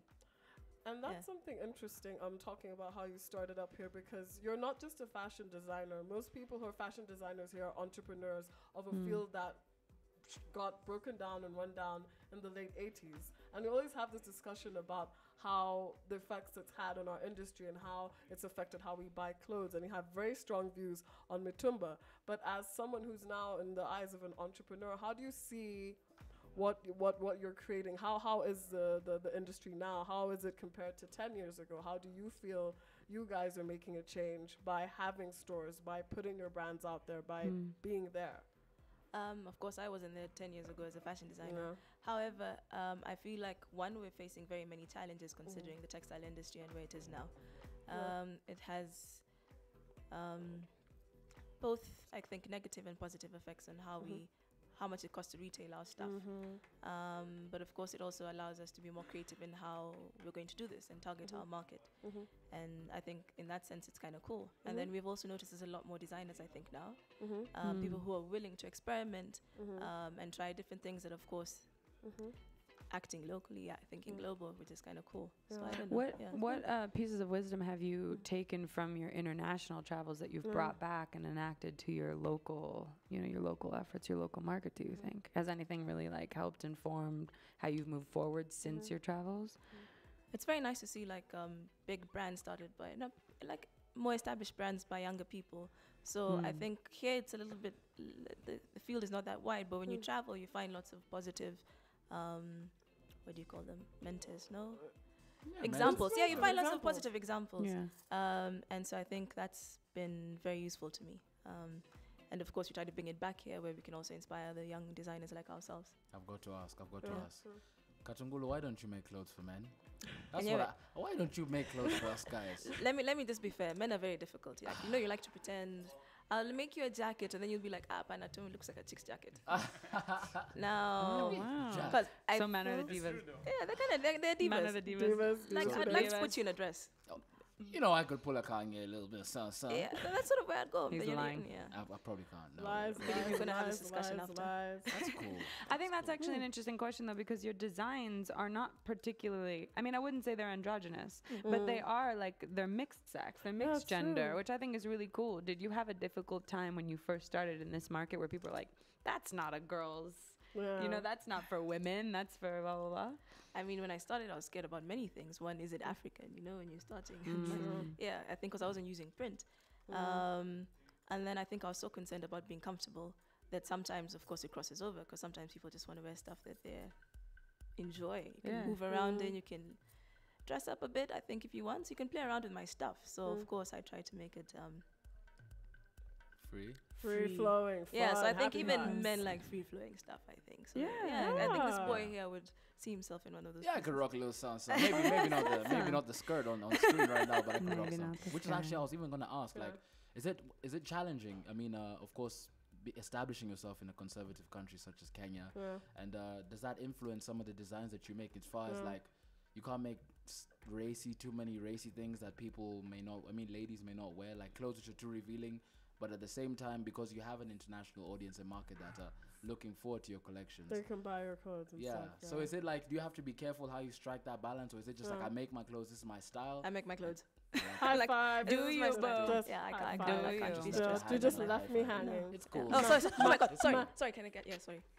She's not wearing Katungulu Mwendwa. She's not free with the high five. We're gonna work on that. Yeah, but speaking on when you said about your clothes not being African, but you say they are. Yes. Where do you base your designs on or from? What's inspiration? Actually, which is quite weird. I think I initially started by saying my work is African because of the interpretation where I focus. I start by looking at African tribes. I focus on the shapes, the silhouettes, the forms that they have. Sometimes I actually focus on nature and the environment as well. Wow. I think there's many ways to interpret African design. I think that's where I'm coming from. And of course, I don't limit myself to saying, print is the only way to do it. Right. Yeah. Print allows you to do a lot, and I think it's a great way of interpreting design, but it also limits my cut because I think when you have print, you can't really see the detail. And so I also tend to avoid that for that reason. Yeah. I think that's incredible. I think it's actually that you're part of the reinterpretation of what is African, because I think especially, I don't know if you've experienced this, but in the Western world, often to people that aren't familiar with things that you're talking about, influences like tribe, silhouette, shape, things like that, they're just only going to see print and be like, oh, it's ethnic, So I think now, as you progressively travel, you see more environments, you do more shows, are you noticing that people are able to kind of appreciate more of the finer details of what you bring, that you say, like, this is African because I'm African, I'm from Africa, I'm influenced by that? I think it's also quite cool when they don't even realize whether it's African or not, because now it's reached a point where we can compete on an international platform. So for them, they're like, it's different, it's interesting, it works in our environment, because when I design, I'm designing from an urban perspective. I grew up in Nairobi, and therefore lots of my stuff can fit in any city in the world, I think. So it's kind of cool the way they... That's an interesting thing as well. I was going to ask you, because I know other friends of mine who are African designers have also run into frustrations when they've gone abroad. So the last thing I was going to say is the question of models that we were saying, like in Vogue, there's often many African designers or things like that, but the models end up being like all white people, or like very, have you experienced that when you go abroad, like that you don't get to have models wearing your fashions that you would like to be representing your clothes? I think particularly I think when I did New York Fashion Week, I was given a broad option. I could pick any models I wanted, and I think it's, I don't know, it's interesting what the models that people select, because it's up to the designer after all. But I guess for them it's, I don't know. I'm not sure I understand that one yet. But in that case, would you suggest that more people and more Africans and more people of color in general from the South Americas, Asias, Africa and everything create their own media platforms and make more of this culture stuff, fashion, you know, a big thing, so that we can cover it instead of complaining that we're not on Vogue? Because at the end of the day, Vogue is not ours. And maybe that's why you're starting up a company of your own here, because this is ours. It's not theirs. It's by us. Yes. So is that the movement you think we should follow? That would be interesting. Find your market. Target your market. I think. Yeah, that's it. Just target your market. Yeah. The rest is, yeah. Well, I think you're definitely a beautiful example of that. That's awesome. Yeah. Thank you so much for being here today. Actually, if you guys want to find your Katush, where can they, on social media, your pages, website, blah, blah, blah, blah. Want to learn how to spell my name? Okay. Start with that. I think I'm the only person with that name. So if you can spell Katungulu Mwendwa, you'll find me everywhere. Like social media, my, of course, thingy, what's it called? That one. That one. Yeah, it's Twitter. Yeah, Twitter. Yes, I'm also on Twitter. Okay. I have Facebook. I have a website as well, which is www.katungulumwendo.com, which also has all my Facebook, Twitter at the bottom of the page, which you can just follow. Cool. Yeah. That's awesome. Yo, Beautiful. Katush, Yes. I just want to say a big thank you for joining us here on the first show. I can't wait to wear something. That's awesome. You look She's fantastic. wearing one of her designs. You're wearing your own jacket. You're wearing one of your own designs, yes? Yes, today I'm wearing one of my jackets. But of course. Yes. But of course. Yes. Oh, yes. Wow. It's so lovely. You should be jealous. It's wonderful. Yo, so Katungulu, thank you so much for coming again. Thank you. We look forward to seeing some of your collections. You can send something yeah, my of way course, since we're neighbors. Of course, by the way. Neighbors just down there. And we have another young entrepreneur coming up. Exactly. Carrying one of the trend. And it's a lady as well. Yo, it is a lady. Fellas. You know. Girl power. As women, step in. It doesn't matter. Anyway, guys, Katungulu Mwendwa, that's been, of course, from Kenya to the world. Crossing borders, putting our country on the map as well as herself. So true. Thank you. We'll be keeping an eye out for you. Asante. So asante sana. Thank you. Take care of yourself, Mia. More coming. Stay with us. Keep up. I wanna tell you guys. I wanna introduce you to another young lady who goes by the name of Linda Jabesh, and she's gonna be our first guest on the Young Money segment, which is our first. So we visited her at the West End Hotel, which is a brand new hotel that's gonna be opening up very, very soon. So I want to play you guys a video over here, and you guys just check out before she joins us on set. This is Linda Jabesh. Hi, my name is Frank Abongo from WG Live, and I'm excited today to be in the company of two beautiful young women, Aja and Linda, who are putting up a hotel. So, how about you tell us more about it? I was brought onto this project by my father, who's one of the partners in the hotel. It's going to be a 3-star boutique hotel, and what Linda and myself are doing is redefining lifestyle tourism. Okay, so basically what we're handling is the whole marketing aspect from scratch zero. So we're talking about brochures, getting in touch with travel agents, and everything you can think about that's got to do with marketing. But at the same time, Arja and I are also helping out in the other areas of the hotel, such as the HR department, the F&B. We have an F&B manager now, so we're also assisting in that area, and yeah. So it looks good from the outside. You want to show us what's inside? Maybe a brief look? Fantastic, let's do this.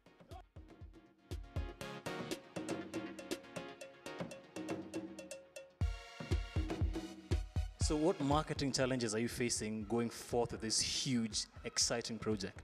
Okay, well, the fact that we are coming back, we have experience outside. The marketing is from the Western side is very, very different from African and Kenyan specifically. So adjusting to that is a little bit difficult. On another aspect is that we've been working with 5-star hotels mainly, so we have to sort of bring up our standards to the 5-star hotel, but also remember this, in terms of marketing, this is still 3-star. Another challenging area is the social media. As you guys know, like this is a major part right now in our generation that counts a lot for bringing people into the hotel and getting word of mouth out there. So the challenging part is to start creating the buzz for West End.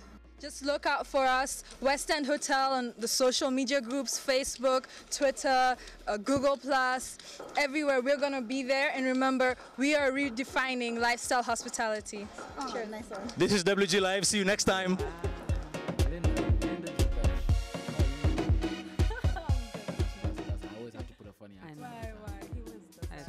It's just like, oh gosh. He's like that kid in that class. Hi, my name is Frank Kabongo from WG Live, and I'm excited today to be in the company of. I know, it's been so long. I know. Yeah, too long. Before we even catch up, yeah, I want to let people know I am seated next to one of the region's finest young entrepreneurs. Of course, she's the first guest on our Young Money segment, and she goes by the name of Linda Jabesh. She's a graduate from Les Roches. Yes, Les Roches. I've been See the trying accent? to cram that. I've been All day long. Les He's Roches. done that all day long. Les Roches school where you studied hotel management, isn't Yes, that right? exactly. And you did a bachelor's. Yeah. In well, something. Yeah, okay. It was basically a bachelor's in hotel management, but I also did a Bachelor of Science. So it was a dual degree. But yeah. That's awesome. And now you're the sales and marketing manager at the West End Hotel, right? Yes, exactly. Assistant sales and marketing manager. Okay. But I'm also working in HR management, so I'm working on that area, handling that area. But I also have a small team behind it. You know, Arja is still on board, helping out where she can, and we have 2 other people who are helping out where they can, and yeah. Well, I'm so happy to have you here because the whole point of our Young Money segment is to really show people that you don't necessarily need to wait until you're 30 or 40 in order to like really take on a big project, to have a success, to do something brave like that in your field, whatever your chosen field is. And you are so young to be doing something like standing at the forefront of a hotel that's coming up in Westland. True. So I just want to hear a bit about like how did that, when you were in school, Yeah. did you think, okay, I'm going to do something as soon as I come out of school, or did this happen and then you're like, I just have to take this on? You know, when I was in school, before you even graduate, that's about 6 months before you graduate, everyone is applying for jobs. People are getting jobs left, right, center. And I was one of the people who didn't get anything yet. So it was either because of my passport or because I was just no luck, you know? Yeah. So when I came back home, I'll be telling my parents, I still haven't gotten a job. I don't know what to do. And my parents are like, look, you know, just keep on trying. And lo and behold, I just landed on this. And honestly, it was with the help with Arja. And I'm so grateful to get it.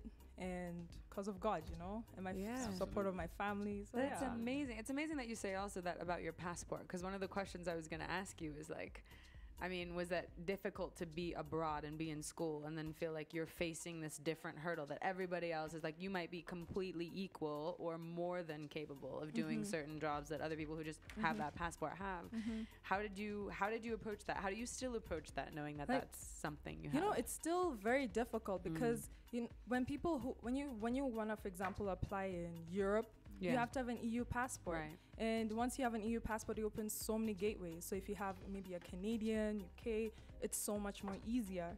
But since I have a Kenyan passport, it makes that just a little bit harder to find a job, because what they look for in a company is not only your qualifications, is it easy for you to come and work here? Do we have to like struggle getting you a work permit? No matter how good you are, that's the main factor. Maybe it's only because until I reach a higher level, maybe managerial or higher, that's when they would really consider to sponsor me to work in that company. Do you think in a strange way that it was almost this interesting universal turn of events, though, because it actually ended up bringing you back to Kenya and doing something here that was like an amazing new career opportunity rather than being abroad? Yeah, like I'm so shocked, like I even landed this job. Even till now, every single day I'm surprised by so many different things, and I'm so grateful because I'm learning so much more. I know. Than what I was going to say, tell us a bit about what you're What are learning. you learning? Because it's I a huge know. feat. Yeah, what are you learning like on a daily way that you're like, wow? Because every day, you know, you've come to this from rubble to construction. What are some of the things that you can share with us that have inspired so for example, when you join a company, everything is already set up, right? Sure. So when you walk in, everything is there, the HR is there, everything is set up. Coffee, snacks. Exactly. You're sorted moment you walk in. So now when you look at when I've walked in now, I was basically having to set up everything. Wow. So in the beginning it was just me and Arja, just 2 people, and one of our graphic designers helping us set up the whole thing. And then slowly by slowly our team has been growing. But still, like, being able to handle that from the beginning, like I didn't like.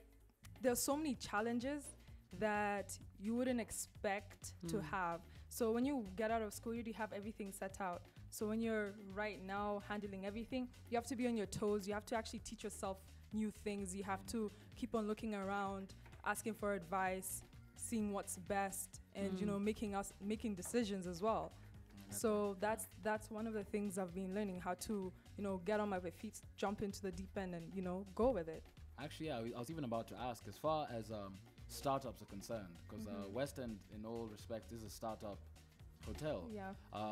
What are some of the factors that you know, that you consider to be the most important? As you had mentioned already, you've got a team that you work with that I'm sure helps you a lot. But what are the other factors that are crucial to any startup to ensure that it's a success, or that at least it gets off the ground? Yeah, allows you to get over those hurdles that you're saying you have. Okay, number one, you have to also be, first of all, flexible. You have to be relaxed, and you have to be open to what other people say. Like, as much as I might have learned so many things abroad, there's also some knowledge that people who are much older than me, who are like, you know, 50s or 60s or even 40s, who know much more on how to handle certain situations. So it is then that you have to actually seek out advice from people who have more experience and listen to what they have to say, and not just say, you know what, this is how it should be, blah, blah, blah, and then, you know. So one of the main parts is to be able to listen to what's actually out there and move forward with it. So yeah. Did you have any mentors that guided you actually while Yeah, you're on this absolutely. journey? Was there anybody that you could always like go to for advice or? Okay, for one and first and foremost, I could say God is my one and only like, main mentor. Word up. But Always there. Word up. Always available. it's true. And the other thing is my family. Like going back to my family and asking them for some advice and so on. And there's also another colleague of mine I've been able to go to and talk to, and they've been able to advise me on so many different aspects. Even if he doesn't have complete hands-on experience in hospitality, he knows the ins and outs of business. So I also get advice from that, and I actually just stumbled upon it. So have you found there's a community of other young entrepreneurs like you that are out there taking on certain things, or have you felt a little bit more like you're one of the only? Because a lot of people that are your age are really just like, they have jobs but that aren't taking on a leading role. They're like partying, you know. That's like they're planning for later. Yeah. Have you found that there actually is a community of There people is, like there you? is actually. Really? Like Cool. actually, one of my really good friends from back in school, she moved from one hotel company, one of the 4-star hotel companies, and now she's like the East African marketing manager. So I'm just like, boss. What? It's never too early, so people. I'm just like, come on, are you kidding me? I just come back and you already got that promotion. So that's one person I can say that has really moved on. And there are definitely a lot of other young entrepreneurs that I've met that are doing really well. So I just want to ask actually, could you just quickly tell us a bit about West End? Because I'm pretty interested. I know we've visited it, but for anybody there who hasn't been to West End, tell us a bit about it. What makes it different to any other hotel, or what you're aiming for? Okay, just a quick brief is West End is a business hotel, and it's a 3-star establishment. We have about 56 rooms, 14 2-bedroom apartments, so that in total actually makes 70 rooms. On the 7th floor, which actually makes it a little bit different for West End, is everything. So you have your reception there, your restaurant, your spa, your gym, and all of which in your conference center. Yeah, beautiful view of West End. You guys saw that? We saw a little sneak peek. We came, we saw. Yeah. Wow. Wow. You guys, everyone out there, you have to go check it out when it opens. And so tell us, when can we expect to see this? When are you planning your opening for? Let's say sometime early this year. We'll definitely be doing a soft opening. You'll definitely hear about it. Yeah, how will we hear about it? Where can online? Will it be through social media? Yeah, of course. So first of all, I already have your contacts. Yeah. We already have your contacts. Yeah, please. So we'll definitely give you a shout out. We'll be promoting and also social media.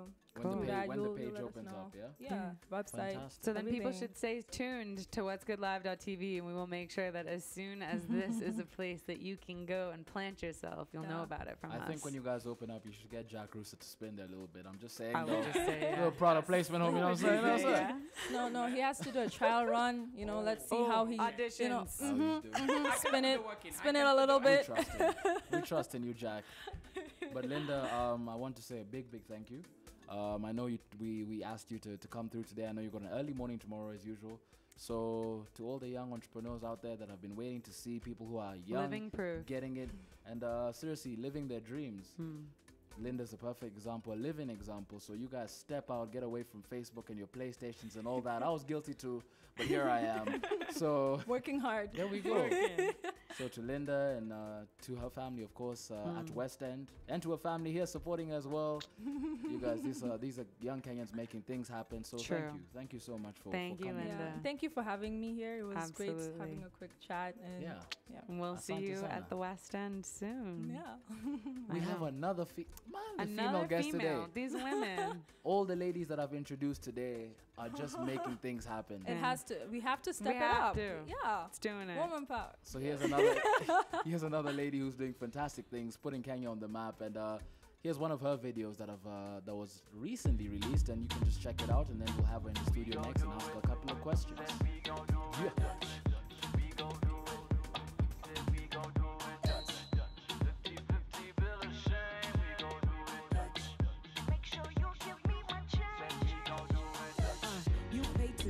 Maybe I'll pay tomorrow, and if you can't afford it, baby, you have to borrow. See now, I ain't high maintenance. No times are hard, but it is our first romance, so I can't pay for it. Dinner today and then shopping tomorrow, and we just started dating, and my wallet is hollow, and I'm not trying to be stingy.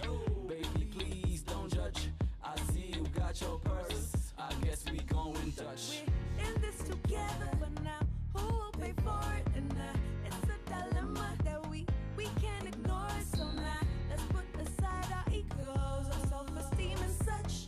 Swallow your pride and we go do it Dutch. In this together, but now who will pay for it? And it's a dilemma that we can't ignore. So now let's put aside our egos, our self-esteem and such. Swallow your pride and we go do it Dutch. We go do it, then we go do it Dutch. We go do it, then we go do it Dutch. 50-50 bill of shame, we go do it Dutch. Make sure you give me my change. We go do it Dutch.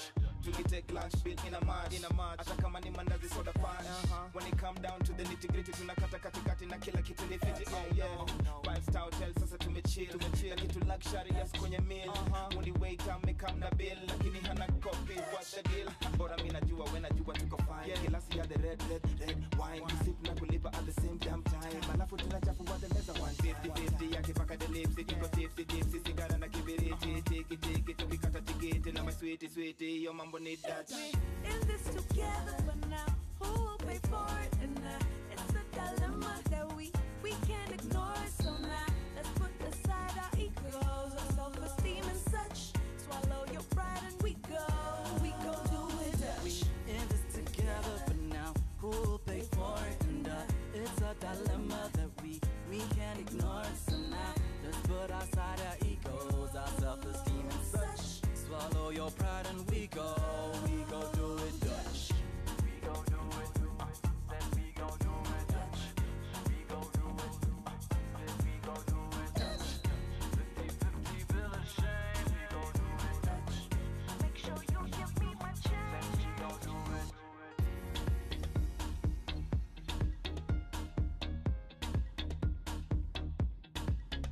Dutch.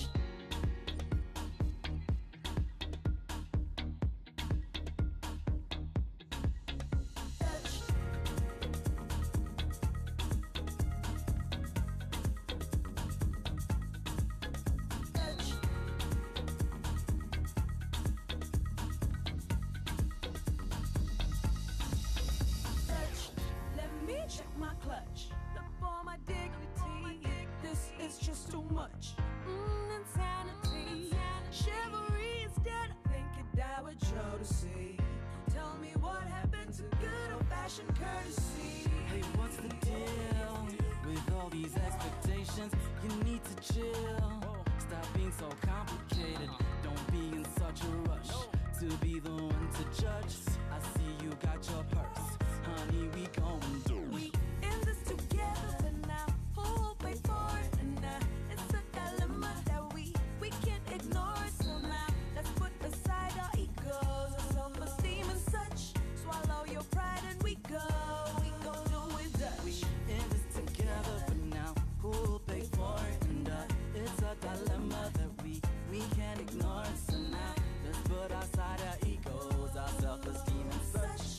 Follow your pride and we go do it Dutch. 50-50 yakipaka the lipstick tuko tipsy sigara na kibiriti tiki tukikata tikiti na maswiti yo mambo ni Dutch.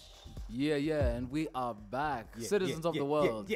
Man, it's been an awesome show so far. A lot of awesome interviews, awesome segments. Yeah, man. And I have to mention, awesome pizza too. Yo, I want to give a shout out real quick, Big Papa. Just let me do this, please. I want to give a shout out real quick to Eat Out Kenya, and in particular to Naked Pizza, that I provided our pre-show meal. You guys, thank you very much. And actually, a little round of applause. For all the Nairobians, all the hungry Nairobians out there, log on to Eat Out Kenya, eatoutkenya.com.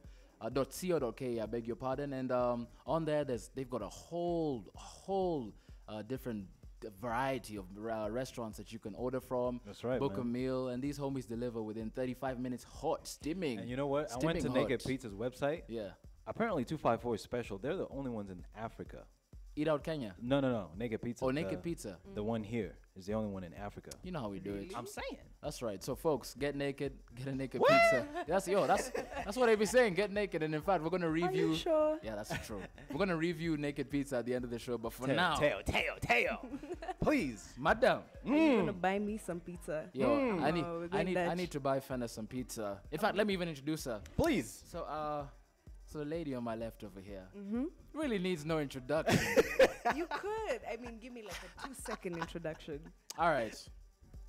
The spectacular. The spectacular. The wonderful. The wonderful. The swaggerful. The swaggerful. The phenomenal. The phenomenal. Fenna Gitu, ladies and gentlemen, in studio today for Artist Corner.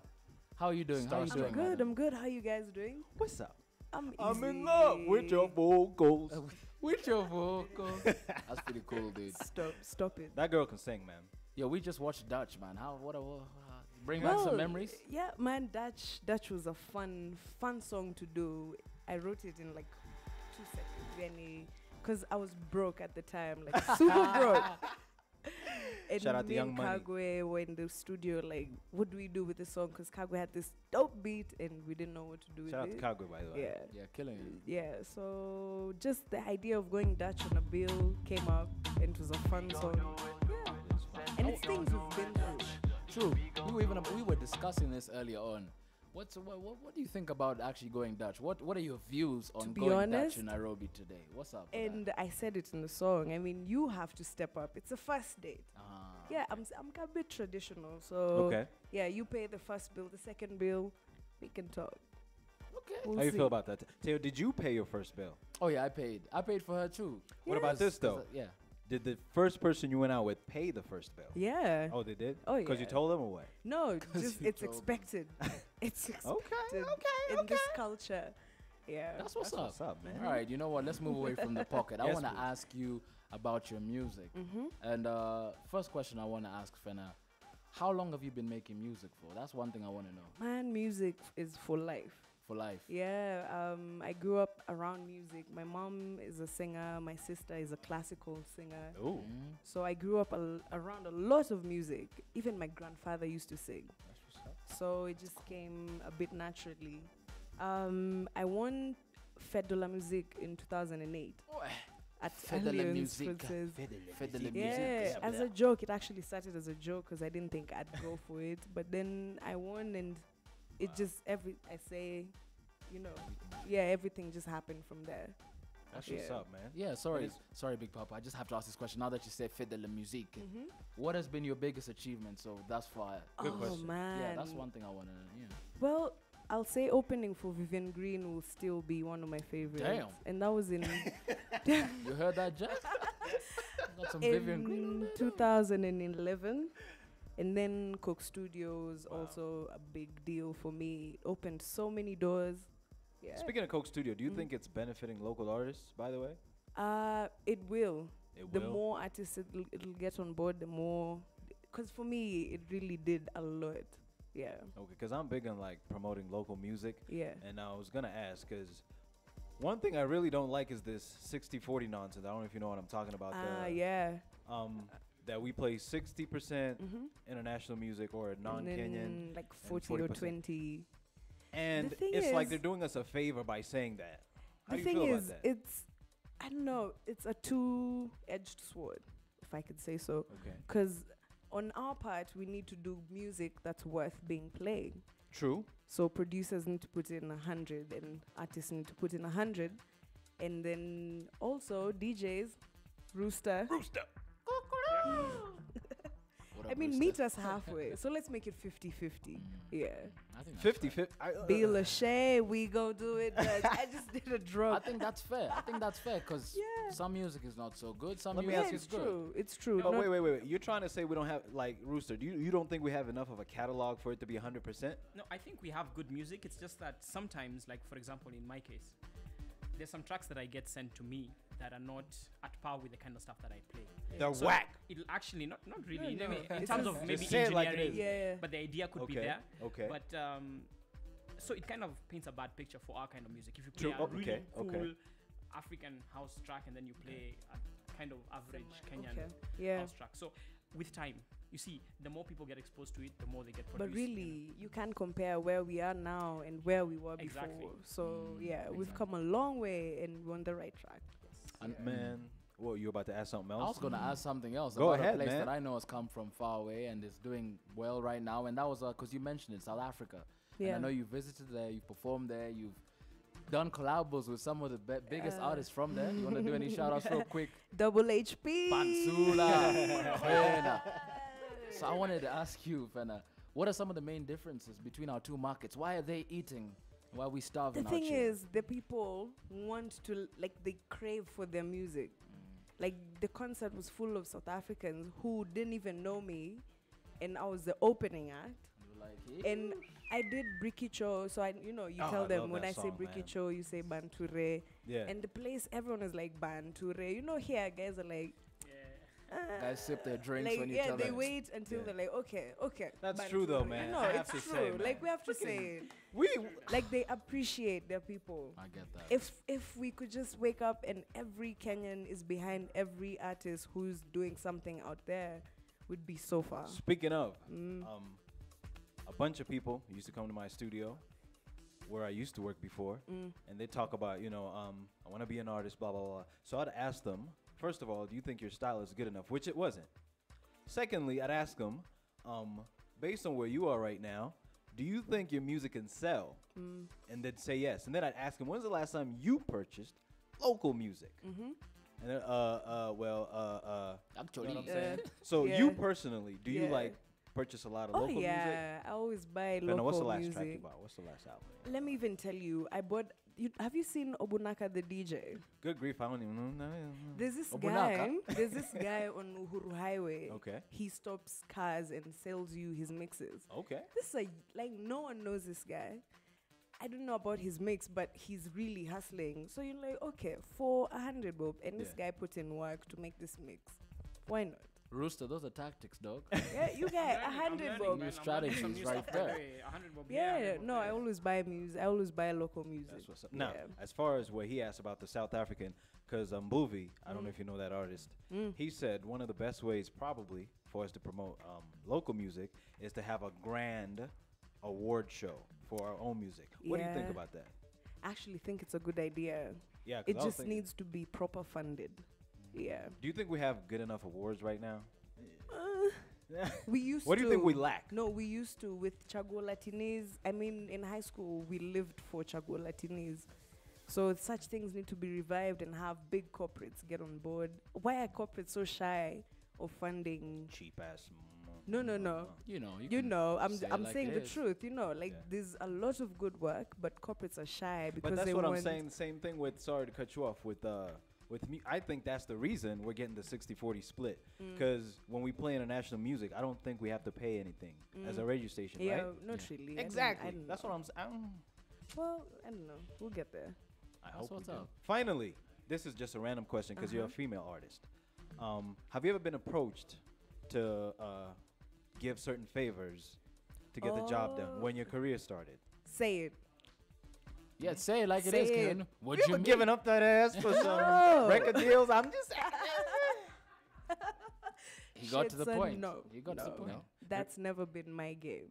Do you see a lot of female artists who go through You know, that? the funny thing is, I've never experienced it. Maybe I've had one or two stories, but I think they were fish. Like, it was a bit I know. Maybe they just fell in love and fell out of love, Just Well, dudes be but I dodgy. actually don't know of favors anymore being asked of people. At least not of me. Yeah. I want to ask one question just before we Go wrap ahead. this up. Fenna, so already you're an artist. Actually, I'll sneak into there. Where do you see yourself in about 10 to 15 years as far as your involvement in music? Because I don't think you're gonna ever stop making music. No.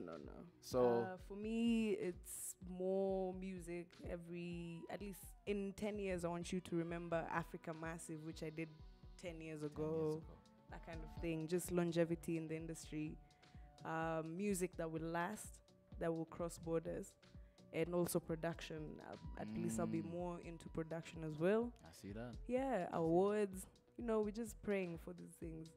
Is there any artist that you look up to? Any sort of mentor that you look up to that you can say, yeah, they're doing it, so I'll be following? Growing up, I lived for Missy Elliott. So I got a lot of inspiration lyrically, creatively from Missy. But now, and especially in Africa, I'm dying for African artists. Like, I'm in love with Wizkid. He's consistent in his music. Yeah. I'm gonna put you on the spot. Top 10 rappers. Let's make it top 5. That's a long list. That's a long in list. Africa. Yeah. Ooh, not in any order. Teo Tripper. Ooh, you saw that? You saw that? Oh, that was coming. Y'all didn't even see me. Somebody slip wants with that G, collabo just a with little Teo. G or Every something. interview I've been to, I've said it a million times. He's one of my Thanks, favorites. Fenna, man. Yeah. Some people forget over here. Folk be forgetting around here, man. Why am I here? Definitely. Burna Boy, and I know you love Burna Boy. I love Burna. AKA Casey. More rappers. Calligraph. Ooh, Yeah. 50 Cent Calligraph made the list. Dang, okay. He's tight, though. He's tight. He's tight. That's what's up, man. That's what's up. I think I've pretty much wrapped up everything. Oh, no. I want to say I really appreciate what you said about music lasting a long time, because the last person I heard say that and was a label mate of yours was Mercy Myra. Yeah. You've pretty much mirrored pretty much everything she said about making music, and I hope you guys are paying attention out there. You know what I'm saying? Don't get those quick hits talking about Sidika.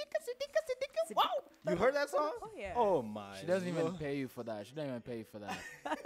So you know what, Fenna? Real last question. 2015, brand new year. What should we expect from you? Oh this year? man, a lot of music. There's a new video coming out late January, early February of the album, of the first album. A few more new singles. We'll see. So you'll be around. Yeah. I'm around. How can people get at you? Social media. Twitter @Phenomenal. That's Fenna FENA_MENAL. Or just search for Fenna Gitu everywhere. You'll find me. You'll be found. Yeah. Awesome stuff. Talking about videos and all that, yo, folk. Of course, we have one of the funniest, the most interesting, the coolest segments coming up called the YouTube video review. Yeah. Sababi, what up? We got Sababi, of course, the man them like Alex going to join us in the studio. As for the phenomenal. Swagalicious. Super cool, Fenna. Thank you. Don't leave me hang like this. Thank you so much for coming. Hanging out, man. So much. And you're part of the family now, so we look forward to hearing a lot from you. I'll be back. More content coming. Please, we want some exclusives. Next time you have a song out, put it out here. We'll promote it as usual. Oh, yes. And Definitely, don't stop. I'll call you guys. Don't stop the fire. Cheers, man. Thank you. You guys, stay tuned. YouTube review coming up, and so far so good. The Midnight Hump. Here we go. Yeah.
Brikicho, oh, Brikicho,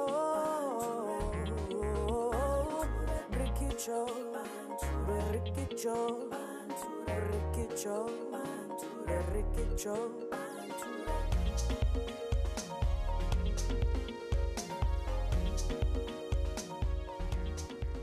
Brikicho, Brikicho. Oh, people will never listen to that song again. Yo, first of all, I know that song it was a game that kids used to play. I never Yeah, played that man, game. that's I a was all about the classic. PlayStation, but True. Same shout here. out to Fenna, phenomenal woman. Thank you so much Oh, for yeah. coming by. And Alex. What up? Nah, I'm playing. I need to give him an intro. Yo, guys, this is one of the most epic segments of the show. I gotta admit, it's one of my favorite, bro. So Alex, You're Karibu, too welcome. kind. Thank you. Thank It's you. the thank you. truth. I always look forward to your videos. Really? Yeah. I'm glad. I'm happy. Bobby, what's You wanna- up, you man? wanna say a shout out to all I the just folks want out to say there? Happy New Year to everyone, and I'm glad to be back for sure. That's what's up. Bro, what do you some got? What do you Versace going got? What do you got for us So today, I got a couple of new things, some new segments here and there. Okay, but, okay. So we're gonna before we start it off, I'm just gonna give you guys a little bit of info in the first video. Okay. So this video is called Wow. This is a segment that is staged from last year, and it's just by the name Wow. 9 flips off a tower. So yeah, it just Whoa, you know what I mean. tower. 9 flips off a tower. Well, this is a GoPro video. You know the way GoPro Yeah, has the videos that they yeah. do and what's not. Yeah. But I was just thinking, I want to get a GoPro for this new year. That's my that's my thing. I want to get GoPro. because I GoPro, man. think it makes you want to go out and do stuff. It Crazy makes you want stuff? to do Straight crazy stuff. I mean, I don't want to do kind of stuff like this, but I want to do. He said not like this. Not like this. Not like this. This is a bit wild. So let's check see it what out. we got. All right. The wow video.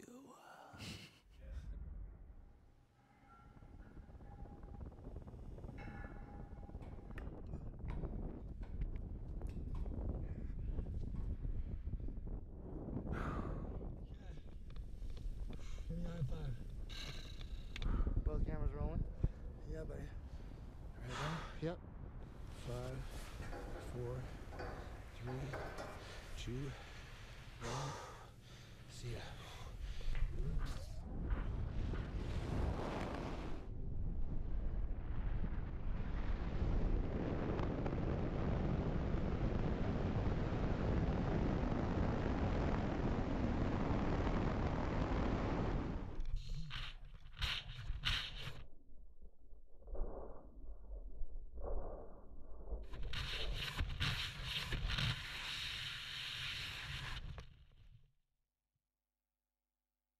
That's ridiculous. Like That's ridiculous. That's ridiculous. They climb all the way up, they get there, and then they're like, jump. All right, you ready, bro? What are you smoking? Dude, So I I'll be wanna- dead so Rooster, what fast. you think about that, man? No, I'm just thinking, what if there's like a breeze and then it blows him towards the See? cables? Yeah, man. Logical people think No, about no, these seriously, things. man, that's hectic. That's what I mean. When you get a GoPro, you don't think logically. I You wanna don't be a I hero. I don't exactly. You yeah. want to be a hero. I want to be a hero once in a while. Okay. Maybe not that much. That's excessive. In memory of. Moving along. Anyways, moving along. So this is now sports. This is my kind of Ah, section. there we go. So as Finally. you wait, hold on before we show the video. Okay. So basically, this is the Puskas Award, and I don't know if I said it right, Puskas, but we all know Might be. Puskas. Yeah. I don't know. Forgive my ignorance, people. But anyways, for the soccer fanatics, as we all know, Cristiano Ronaldo won the Ballon d'Or over Messi, which I don't think that was. I don't know. I'm a That's Messi right. fan, Barcelona fan. But Go Messi, man. You know, we have Go to Victor Wanyama. for real. You'll get it. Definitely, but like, I think Cristiano, congratulations to him. But there was also the goal of the year, 2014, which went to James Rodriguez, and this is the goal right here.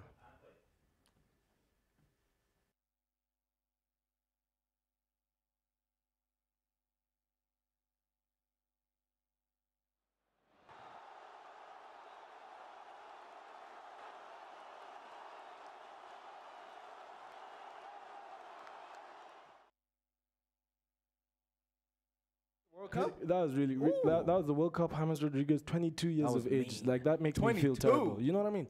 Young 22. money. I mean, I'm 19. That's still young, but like that's only 2-3 years away Speaking from me. of, You know what I man. mean? No, but Aren't you the kid has probably been training since he was 7. You know, he's probably been kicking the ball since he came Go out the womb. aside. I've seen some. Exactly. That's what I'm getting. That goal You was can't even aight. do that on the PS, man. Come on. I've seen your man. I can. I'm just saying, I can. Oh, haters. No, but anyways, what I was gonna say is, there's been a lot of female presence in the studio tonight, but there was a contender. There was the contender who lost basically to James Rodriguez's goal, and it was a female. Oh. And I think that this, I mean, forget the low quality, but like that was the only video of the goal. But it was an amazing goal scored by, let me get this name right, Stephanie Roche. Or Roach. Stephanie Roach. I don't know. Roches. But anyways, we're going to check it out right now. And you guys tell me what you think. But I think this is way better. Okay.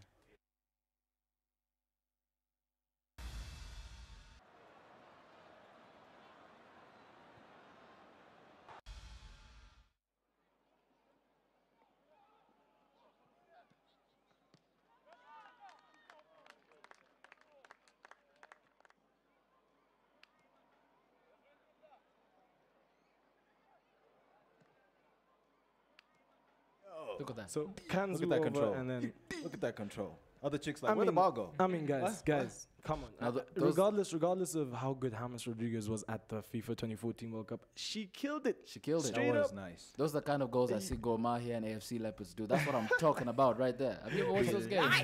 Bruh, there's some mighty goals. Oh, that come happen. on now. Mighty regular.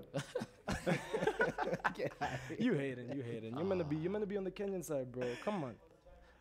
That's a cool video though. That's Anyways, a cool goal. What else you got? All right, so Tech. I know Jack Rooster's gonna like this one, Oh, and I particularly yes. am gonna like this one because, well, I'm not a man for my phones, and even at Coast I went swimming with my phone. So, you know, I'm on that Kabambe life from now on. From now henceforth, like. True, man. It's the only sustainable. You know what I mean? 2,000 bob me, I'm good with that. Like if I lose it, replace immediately. Hey. Don't cry or nothing. It's you all know what I good. mean? No I get crying, you, no I get what's you. not. Like I can see all these new people in the office coming in with their HTCs. I don't know, their iPhones. Shout out to Tony. Shout out to Ed. So this may be our solution to those people who, you know, I always have my bracelets on. So Yeah. this is called the secret bracelet. I don't know if you guys have heard about it. 8.8 million views. Let's check it out. Pretty cool.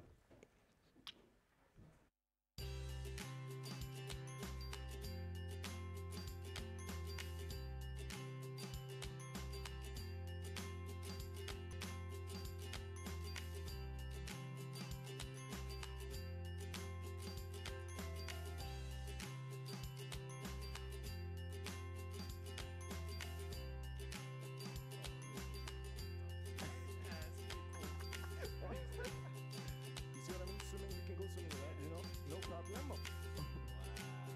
Damn. Damn. Pretty cool how they do it. A few people are saying it's fake, though. I mean, I hope it's not. Of course it is fake. You don't think that's legit? Really? I don't think it's fake. Why I don't not? think I it's think fake. it's fake. For real? It's too small. I mean, the form factor of that bracelet for you to have a whole phone. in True, it, just- true. Come on, but that's, I mean, a couple years ago. But you know- then we have like big old cell phones, like With aerials. yeah. No, but if you could show me a cell phone that's that size right now, then I'd accept. But there isn't any. I've seen some Panasonics like that. Oh yeah. Really tiny. Really tiny. Panasonic. Yeah. I see you, The bro. Samsung watch? Samsung watch? You know? The Samsung Gear. The Yeah, but Samsung- it's bigger Well, than but the that. watch is also connected to a device, you know. True, but So that it's the is same extension. apparently that connects Rooster to the is Oh, device. so like- it's the same thing. Yeah. It's connected. So where's your device then? Oh, Yeah, at and home. you're swimming, right? Rooster's throwing. I'll be very Shots honest. right. I'll be very honest. You got me. That would just be a fly gadget to take a shorty's number down. Like, yo, what's so Yeah. It's true though. That's why you need people like 07 Jack on the what? show, you know? So I don't know, but that's pretty cool. Dude. Yeah. So I mean, I wish it's true. I hope, because that'll save me a Might lot save of a lot of guys. a lot of stress. That's you hot. know. But anyways, I'm gonna leave you guys now with my final, which is a very profound music video. Not in profound in that kind of way, provocative or what's not. But I think that was my video for 2014. It was amazing. It was completely just my kind of thing. This is "Money" by Lido. Take it away. Alright.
Man, Ooh.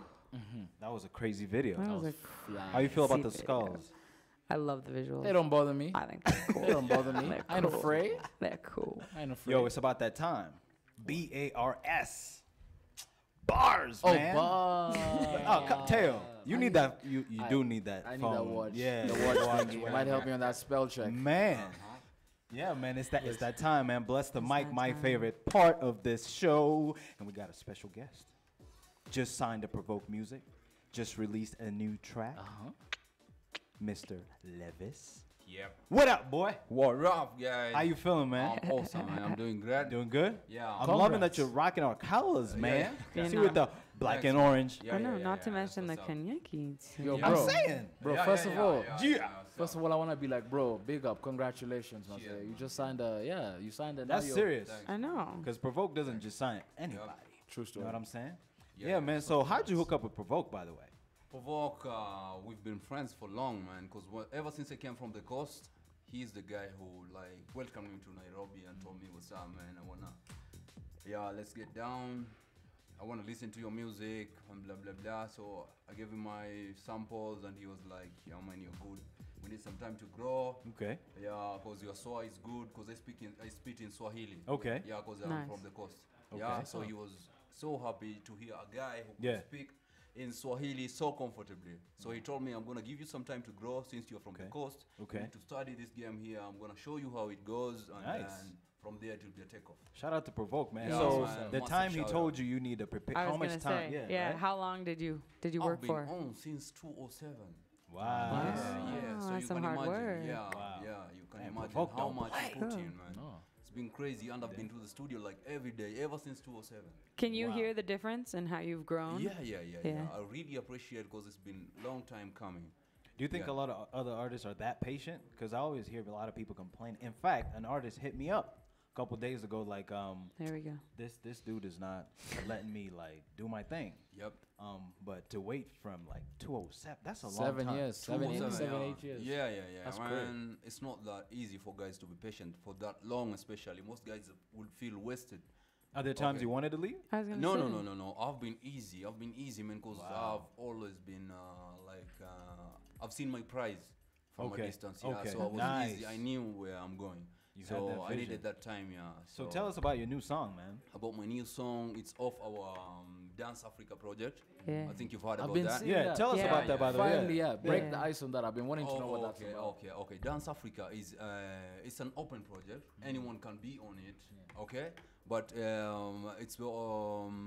we are basing it on the fact that Africans we like dancing, right? True. Yes. You remember the time of the vultures. You remember the vultures Yeah. those days, the Yeah. Easters, and Yeah. all the music had the dance styles. Yeah. And that is when we used to have the club bangers, man. Very true. Nowadays we don't have that.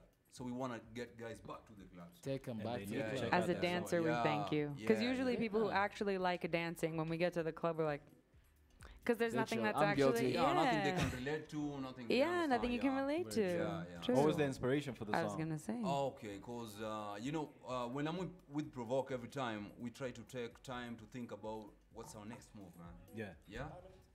Yeah, what's our next move? Every time we're down, so we thought about this guys. Everybody's releasing a song, but nothing is adding up. Nothing We need is to adding come up with something new. That's where Dance Africa came from. That's Okay. cool. Yeah. How many songs do you have recorded right now? Right now, I have about 6 songs in the project. Okay. And we It's like an EP. are programmed to release every Friday a very new single. Okay. Yeah. Yeah, I've seen Yeah, that. yeah, you've actually. seen that, right? Yeah, But we have many artists from Tanzania. Okay. We are trying to get artists from Uganda.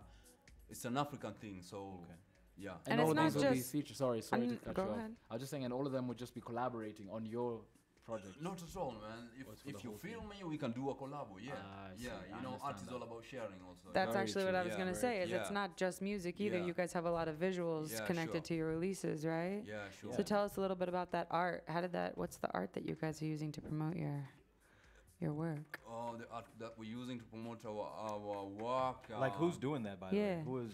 Who's? okay. Because for your 'Cause- single, Yeah. there was a guy with a mask. With and a whatnot. mask. Who That does was- that? Yeah, really cool visuals. That's Provoke. That's Provoke. Yeah, Oh, yeah. You know, Ah, nowadays I when you know try that to was rely Provoke. on people, guys, most guys will disappoint you. So you need to be a perfectionist. Straight up. Try to be all around, man. No limits to anything. Try to be everywhere. Yeah? I hear that. Yeah, man. yeah, yeah. Where You was sang this that. at? Oh, that. I know where this is. I can answer that now. Please. Oh, really? Yeah, yeah. So that's Natural Stripes. That's Natural Stripes. Yeah, sure, man. That's what's up. Yeah. Yeah. Shout out to the team of Natural Stripes. Yeah, yeah. Shout out to cool Nex, guys. man. Yeah, Yeah, Nex, those are cool man. guys. Rocking that gear. Now you know. Yep. Oh, you about to ask him a I was question? only gonna ask on being a perfectionist and stuff. Apart from just rap, is there anything else that you see yourself doing in the future in relation to music? In the future, man, I wanna assist very many people because I've seen so many artists who like they don't have direction. They have the talent, but they don't have direction. Yeah, so that's what I'm out to do. Respect, man. Yeah. I have to say, okay, I don't usually do this, but how old are you? I'm 29 years right now. Okay, Yeah, because I was getting 29. like, yeah. you sound very mature, even like your vision and whatnot. Yeah, I'm a father too, to add on that. Man. Oh, okay. You want to give a quick Yeah, shout out yeah, to yeah, Zarik, my son, man. I'm a baby mama phase. Super. Zarik? Superstar. Zarik gonna put daddy to the test, man. I need those bars. Here he goes. I need those Here bars. we You go. got Big something for me? PK. Oh, yeah. I got Big something PK, for he you. lives for this. Let's hear it, man. Let's hear it. What you got? Yo, we have some beats or something. Acapella, or just, manini. yeah, just You got something, Rooster? track of anything, man. Just go for it, man. Kev usually It's all makes good. him go right Yeah. straight Go for it. naked. I go for it? Yeah. Karibu nini warushe na mitindo za jadi, jaribu nini wachanganyishe tu kama kadi, tuna bang bang kila siku, si hatujali, wanasemaga si misikuaga kule kwetu nilipotoka, juu nafanyaga kile nafanyaga na siogopi kupotoka, ja maisha ni burudani, nataka hela na watoto wazuri ndani, kipi kizuri kinachokuja kabla kujituma, maninja mnajijaza kiburi tu na kujivuna, unachokipanda ndo utavuna, miuzuri na uvivu sina, marapa na utafuna nikisonga, lango za fanaka nikigonga, inabidi do badili flow, ndo ujaribu kutegeza do, huwezi hizi kasi, hii ni kazi. Hold on. Yeah. Yeah. What you interrupt the man for? Did you just see what happened? Yeah. I keep saying, we do not bring whack rappers No, we don't. to this show. No. Right? No. Yeah. I'm No. saying? No. Top 10 Wabe. That's You right. just heard that freestyle. That's right. Don't hit me up and come here on some whackness. No, don't do whack I rap. really want to say too. Also, once a show, I have to speak as a Mzungu, just as a Mzungu. Uh-oh. Even though we ain't about not that a racist thing. Mzungu. But really, whenever I hear rappers out here, because I've been out here for a while now, that I think of my friends back home, being able to hear things, even if they don't know anything about Swahili. Yep. Like, your flow just has so much rhythmic melody said. in it. Really. Like, you don't even have to know what you're saying, and it speaks. So that was Enough dope. said, Yeah, man. Thank you, man. That's Where dope. can we get your stuff, Yes, man? tell Hit us. up your fans. This let them Friday, know. there should be something releasing too. You can get my stuff on Provoke Music. Okay. You go on the website www.provoke.com. Okay. You get all my music there. You can follow me on Twitter. I update you on my new projects all day, every day at Levis_KE. Nice. Yep. Yeah. That's what's up. What's the name of the single again? Mwana. Mwana. Yeah, Mwana. That's a hot Mwana, song, yeah, man. that's a hot Fresh. song, man. Appreciate you coming through, man. Thank Shout you, out to man. Provoke. That's Shout out to right. everybody Always. there hustling. Be patient. You heard, what was it, 7 years? 7 years 7 grinding, years, dog. man. 7 years, 7 years man. grinding. This is the 8th year now he's being Yeah. put on. So Congratulations. Yeah, thank Congrats, what's up. man. That's Yeah, what's man. up. Bless the mic. Oh, by the way, I decided to add a little something. Oh, geez. Give us that Surprising us? or Bars what? of the week. Okay. Yeah, I got a little something for my boss. My boss can rhyme, yo. Check this out. Okay. He said, Oh, God. I'm ready. check out Bars, Teo. Oh God. Here's the bee's knees with mac and cheese. What? Please, don't fart in the breeze. Fire. That's bars, man. Fire. That's fire, man. That's fire, bro. Fire right here. What you got to say about that, Teo? Nah, I'm playing, Nothing. but that's terrible. Terrible. I know who it came from too, but I hope you don't hold this against me, sir. But well, we're just It's just different. It's just different from yours, that's Yeah, all. sure. Not better or worse. absolutely Just different. But in truth, what we're trying to say, bro, is we appreciate real talent, and we appreciate the fact, first of all, that you came and you joined us here today. Yeah, I'm very grateful you guys for hosting me, right? Oh, bro, I must say massive shout out to you guys, man. you did the work, bro. You Yeah, did the man. work. Yeah. It's All all we did about was us. It's about me. It's about you guys. It's about us, man. That's I what's respect up. that, Straight yeah. up, man. I must say something, Levi's. I'm a huge fan of your work. Your Thank track you. Africa, the one you did with Nonini Wow. back in the day. Wow. I played it all man. the time. Wow, Yeah. Jack Rooster, See? man. Salute Oh, you. he's Salute turning you. red. He's turning Yeah, red. salute you, salute you. That's what we do out here. We turn rappers red, man. He said Yeah. it. So that's what's up. So to Levi's out there, he's given you, of course, his handles. He spoke about Twitter. Yep. And he spoke about Facebook, I think, Provoking yeah. Music. Mhm. So you Yeah, guys make sure you go out there, check out check his it out, stuff, man. find him. Support This that talent your coming out local of artists. Coast. I know, first of all, there's not enough artists coming out of Coast. Yep. So he's definitely putting on for a completely different demographic. Yeah. So, bro, That's for sure. shukran. Big man. up, Thank you brothers. very much. Thank you, thank Shukuru you. sana. Big up. Kwa watu wangu wote East Africa, all over the world, man. Peace. That's what it Pamoja, is. Yeah, cheers, man. And until next time, bro, we're definitely gonna play music next. Okay. Hopefully, even we'll get to play some of the music at some of the upcoming What's Good parties that are gonna be happening. Yeah, And I really appreciate it, man. yeah, bro. In fact, that brings me on to this See party ya, calendar thing. Party that's about to calendar, man. I happen. think Jack Rooster's gonna bring us Gonna into bring that. us into Nice. that. You got a little something for us, man. We got a lot. Oh, Nice. Give us some. Levis. Yep. Bless it. Thank you. Bless up, man. Cheers, man.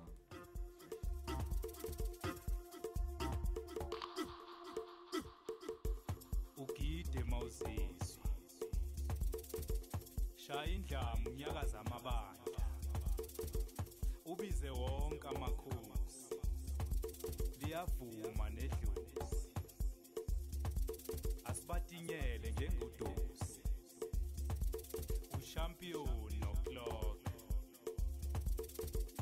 ugide mawuzizwe shaya indlamu nyakaza amabandla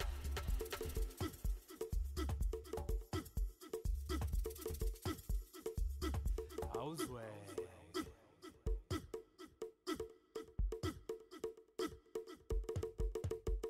abanye bethi awuvele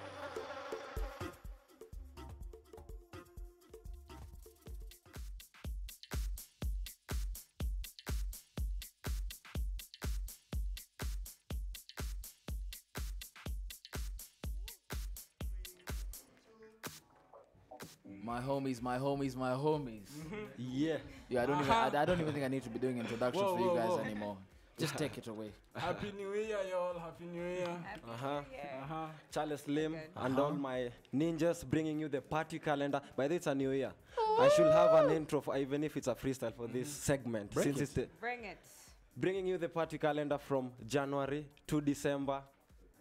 With Alexis, the fashion tips lender, the DJs, the music bender, the dance floor, our bodies and rhythm mender, and everything else pertaining to that agenda. That's tight, that's tight. Charlie Slim, ndani ya nyumba. Mad love. Yo, on my that. people, though, how you guys doing? Yeah. Talking about New Year and stuff. We were down in Coastal, huh? Yeah. That's how we ended 2014. And New Year's, I was at 40 Thieves for the Savannah Beach Party. Whoa, guess who was the DJ Who's there? the- oh. My nigga Matayo. Whoa. I tried, Jack. I tried Lil Sansan. Time to open decks, man. That's tight, though. Yeah, it was he fun. coming. It was super fun. I though. had to mission all the way to Diani to catch up with you guys. You remember I came in late?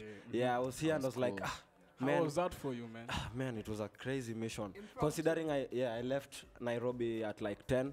Just told people, guys, you know what? I'm catching up with some guys here. I'll be back. I'm just going here. Yeah, you know what? I was down at Coastal. This homie called me. He was like, "How is everything down there?" I was like, "We chilling. You should come through." Next morning, he's calling me like, "Yo, I'm at the gate." I'm like, "Yo, which gate?" Like a ninja. I was even awake. I was awake when this guy came through. I'm like, is that all for the love of the party. That's cool. Mission All respect. for I told you. That's what. And Alexis was somewhere. I was somewhere. Where were you, Alexis? Somewhere You were missing in different. action. Somewhere different. I was down at Naivasha. Naivasha. And I was at Hakuna Matata. How was that? Heavy. Did it rain? Did it rain like last time? You know, Naivasha usually There was no rain. No rain. It was packed. Kama Vumbi. kawaida. Everyone was Vumbi. not in Coastal.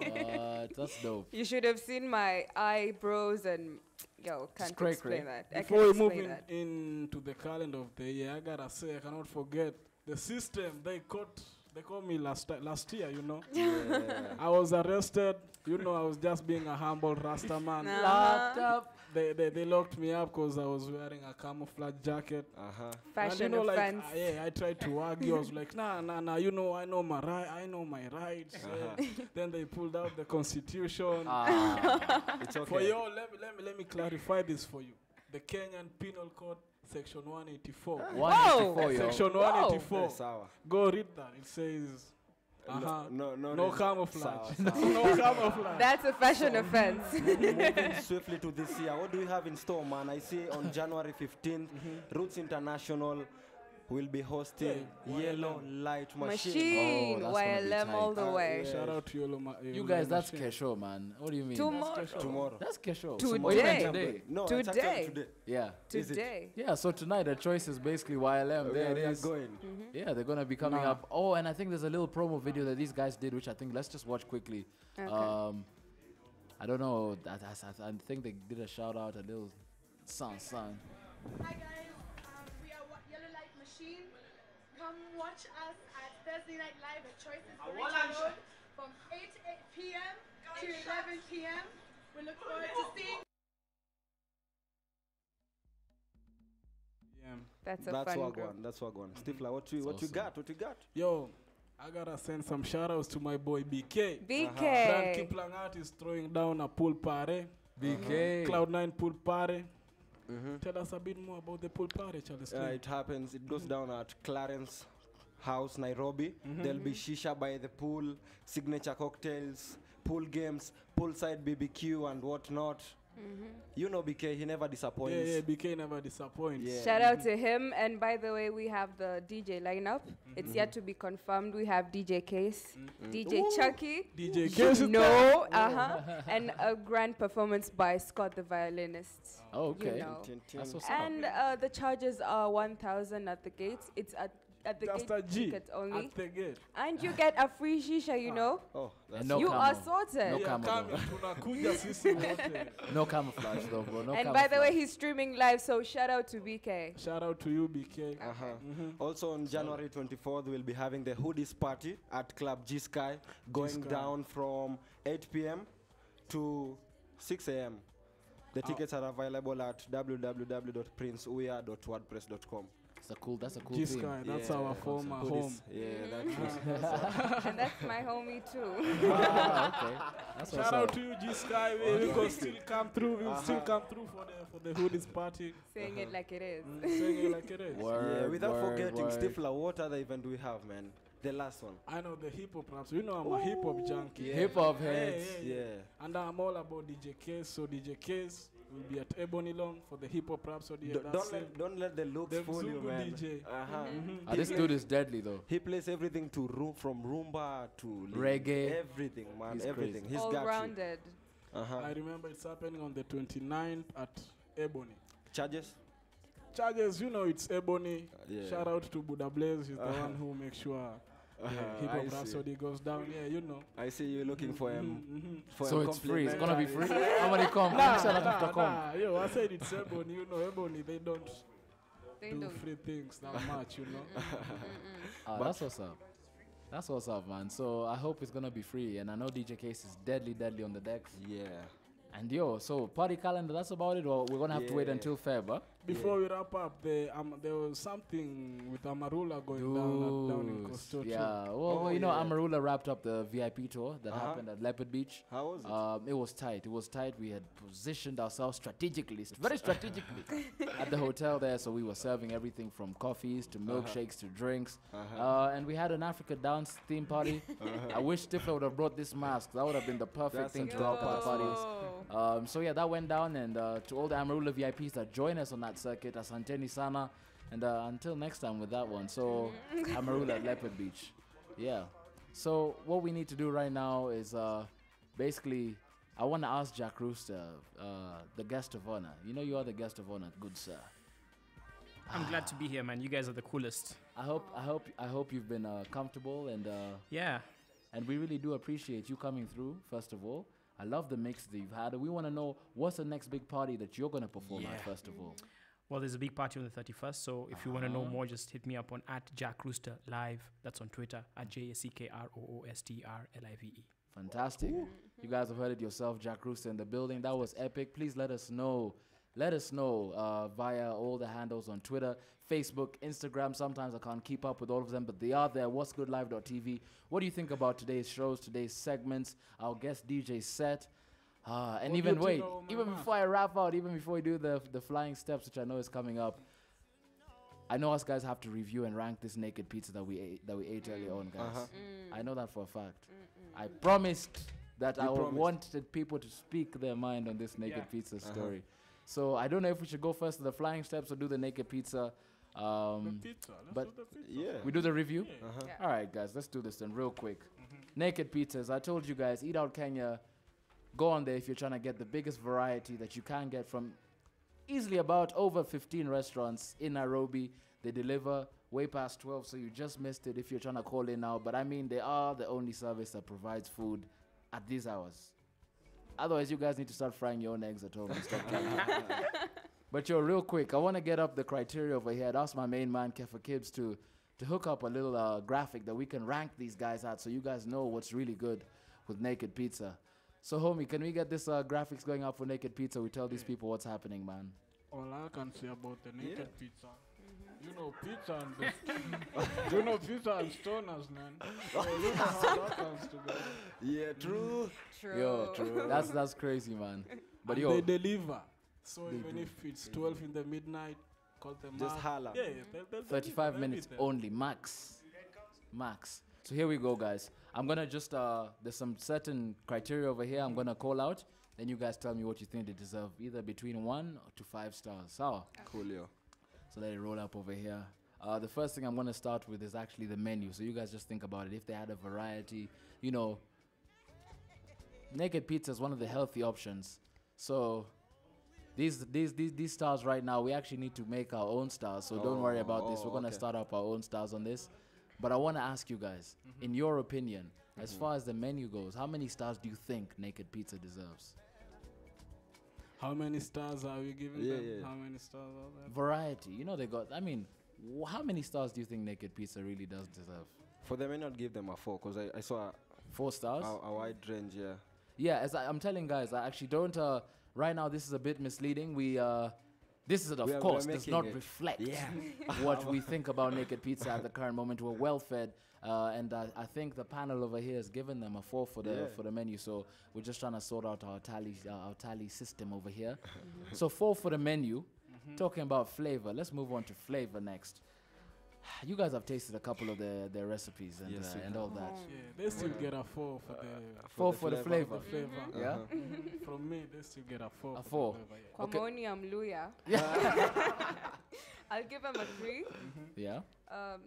Maybe something, I don't know. Maybe the chicken wasn't that generous. Oh, I feel you. You want I feel you. You feel me? I feel you. But She wants a pizza with an ugali. You know Luyas. You know how Ugali is just Luyas chilling on the top. An with chai ugali on the pizza. side. Chai Wow. on the side. That could have been No, nice. no. What do you think? What do you think, Charlie Slim? What do you think, Charlie Slim, about the flavor? What do you give them? I give them a 3 for the 3, flavor. Yeah. So 4-3-3. I think 3 wins. I'm just. Yo, gonna I had remain some of that neutral pizza over too, here. man. Oh damn! I have a say. Tell For me. me personally, I think Naked Pizza are on point. They have those stickies for the fridge, which I have at home, which is cool. They deliver, they're aggressive, they're consistent. Damn. So in terms of a brand, I respect it. Yeah. And Ooh. the pizzas, That's cool. I was actually even gonna bring up that was gonna be my next category. But what'd you give them for flavor, Jack? I'd give them a 5. 5 stars. I think Damn. they've got good variety and good flavor for each. So 5, 4, 3, 3. I guess that equals to a 4. I wasn't good at maths, but yes, you know, blah blah blah blah. I think that would be 4 stars for flavor. So we need to correct. Oh, is that 4? That's 4 stars. Yeah, It is. You see, maths. Hey, boy, no maths. All right, let's move on to let's move on to the next category, guys. Brand appeal. This is about some of the stuff you were mentioning, Jack. Yeah. So from the box, the whole "Get Naked" slogan, the packaging. What do you? I mean, no, the brand appeal. Let's start Brand with that. appeal. What do you think about that? I What give them do a you 5 for the brand appeal. Straight up, right? One because of the face with the winky eye Yeah. and the colors. You know, green. We green people. The Green green nation. nation. The green nation. Word High up. society. That's fair. That's fair. So we got a 5 from man Bong Bong over here, James Stifler. What'd you give them? Yeah, they get a 5 from me. 5 so, yeah. straight. All right. 5 I like too. 5. Damn. Chalet. 5. 5. Bang bang. Straight All right, up. Naked Pizza. You Like guys on even the right if track. you get your chick this pizza and like it comes with the box and the wink eye. And the wink eye, and it just says "Get Naked." You don't have to say anything. You be like, you know what I got tonight, girl? That Naked Pizza. Anyway, let me move on over here. So brand appeal, you get 5 stars, Naked Pizza. Keep it up. Presentation. Presentation's the second last category you're gonna rank them on. So this is as far as how it looks. Did they give enough napkins? That kind of thing. You know, just the general presentation of Naked Pizza. Is the guy friendly? The guy who comes on the bike, is he friendly? Do the bikes look good? Still a 5, man, because I saw the guys who delivered it, who even took selfies with them. Ah. Even with Oh, naked how pizza and nice. stuff. Yeah, it's just That's chill, tight. man. That's tight. What do you give them, I Stifler? give them a 5 too. Yeah. 5? Mhm. 5. Yeah, 5? Well, I'll give them a 4. They didn't have napkins, so hey. I agree with my homie over But here. still though. But anytime they have had, every time they have had napkins, they've had awesome messages on there. So I'll give you guys a 5 too, even though I'm a ranking. So it equals a 5 anyway for presentation. Naked Pizza, keep it up. And then finally, overall, guys, value. Do you think Naked Pizza is value It's worth for it, money? man. It's So worth here it. we go. It is. And this means in terms of the price, the time that it takes to get here, and the competitors. Do you think Naked Pizza is value for money? For me, all I can say is naked pizza is what's good. That's what's good. That's what's True. good. That's Charlie Slim right there. That's Charlie. So you give them straight 5-star, I Yeah. believe, because what's good is 5-star. Well, Know what I mean? Of course, man. Okay. Alexis? I loved it. Yeah, It's worth it. it's worth it. Luya ametusaka kidogo lakini it's fine. Inko haikuwa maximum. We went to maximum inko hapo. But it's okay. So It's we get another okay. 5. Jack, what do you No, feel? every time you have a naked pizza, you feel like it's been made with love, you know? With love. As opposed to the other ones which are more mass produced. Oily and just... Yeah, you're just feeling it's industrial. I get you. I get you. I get you. So for me, naked pizza, 1.5. 1.5. Damn, okay. Man's like Yeah, Stifler. man, it's a 5, man. If it was any other pizza, I could have been like a 4 or a 3.5. Because it's naked pizza. Yeah. It's a 5, man. Straight up, it's a 5. So there you have it. I mean, overall, I don't know what I can say, but if I can use my useless maths here, I think overall, Naked Pizza got a 4 out of a 5, which means you guys are way, way above average. Keep it up. A big shout out. Again, thank you for being our sponsors tonight, for filling us up. We've been able to make it through 3 hours. So Naked Pizza and Eat Out Kenya, big salute to you. Next week, we might try somebody else. We're going to be back, though. We're going to be back. And I think, guys, it's time to wrap up the show now. Yeah. it's Which about party time. are we hitting? Soda? Okay. Well, as we wrap out the show and say a big thank you, first of all, for joining us tonight for our first show of 2015. We have a bonus video for you guys. Check it out. The Flying Steps, as they call it. Check it out. And I guess we're going to see you guys here next week again. Cindio? What's Good Live.tv. It's been a pleasure. Jack Roos in the building. Thank you, sir. From all of us here at the team, at the house, the good house. Wagwan. It's been good. It's been good. It's been real. Bwana Wahungu. Out.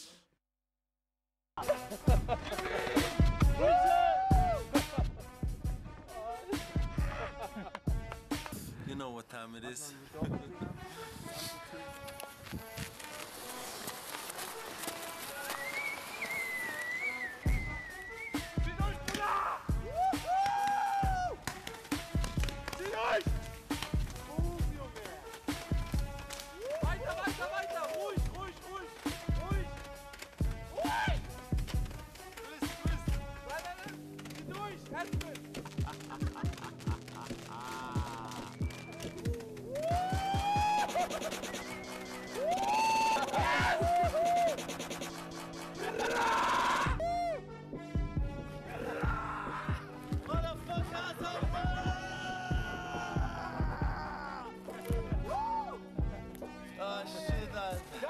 What's the camera? Happy New Year, homies.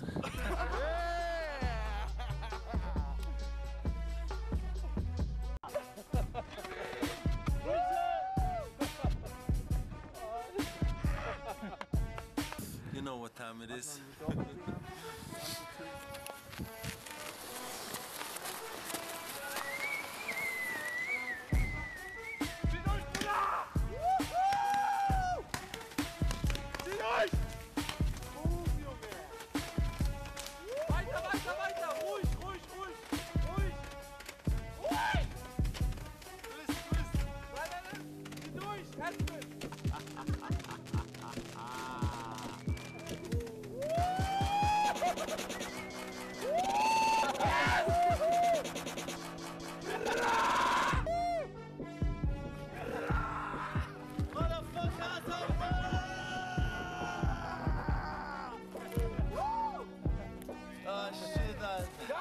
What's the camera? Happy New Year, homies.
hieroglyphics tell us the story of two visionaries, outcast, not of this world.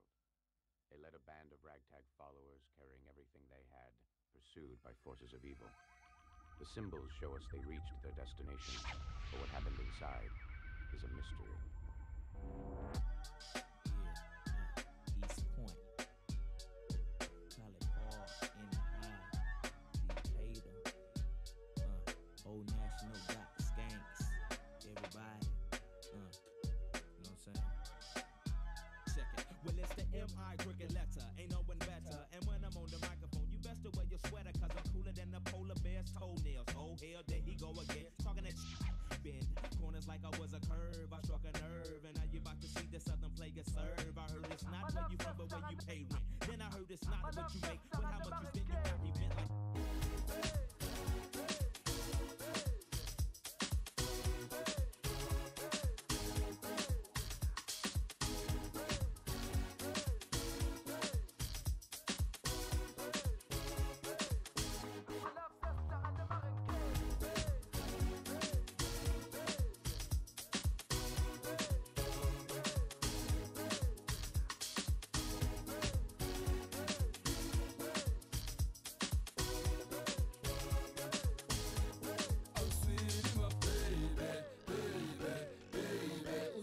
Lungu, my baby, baby, baby. Oh, sweetie, my baby, baby, baby. You will always be my baby, baby,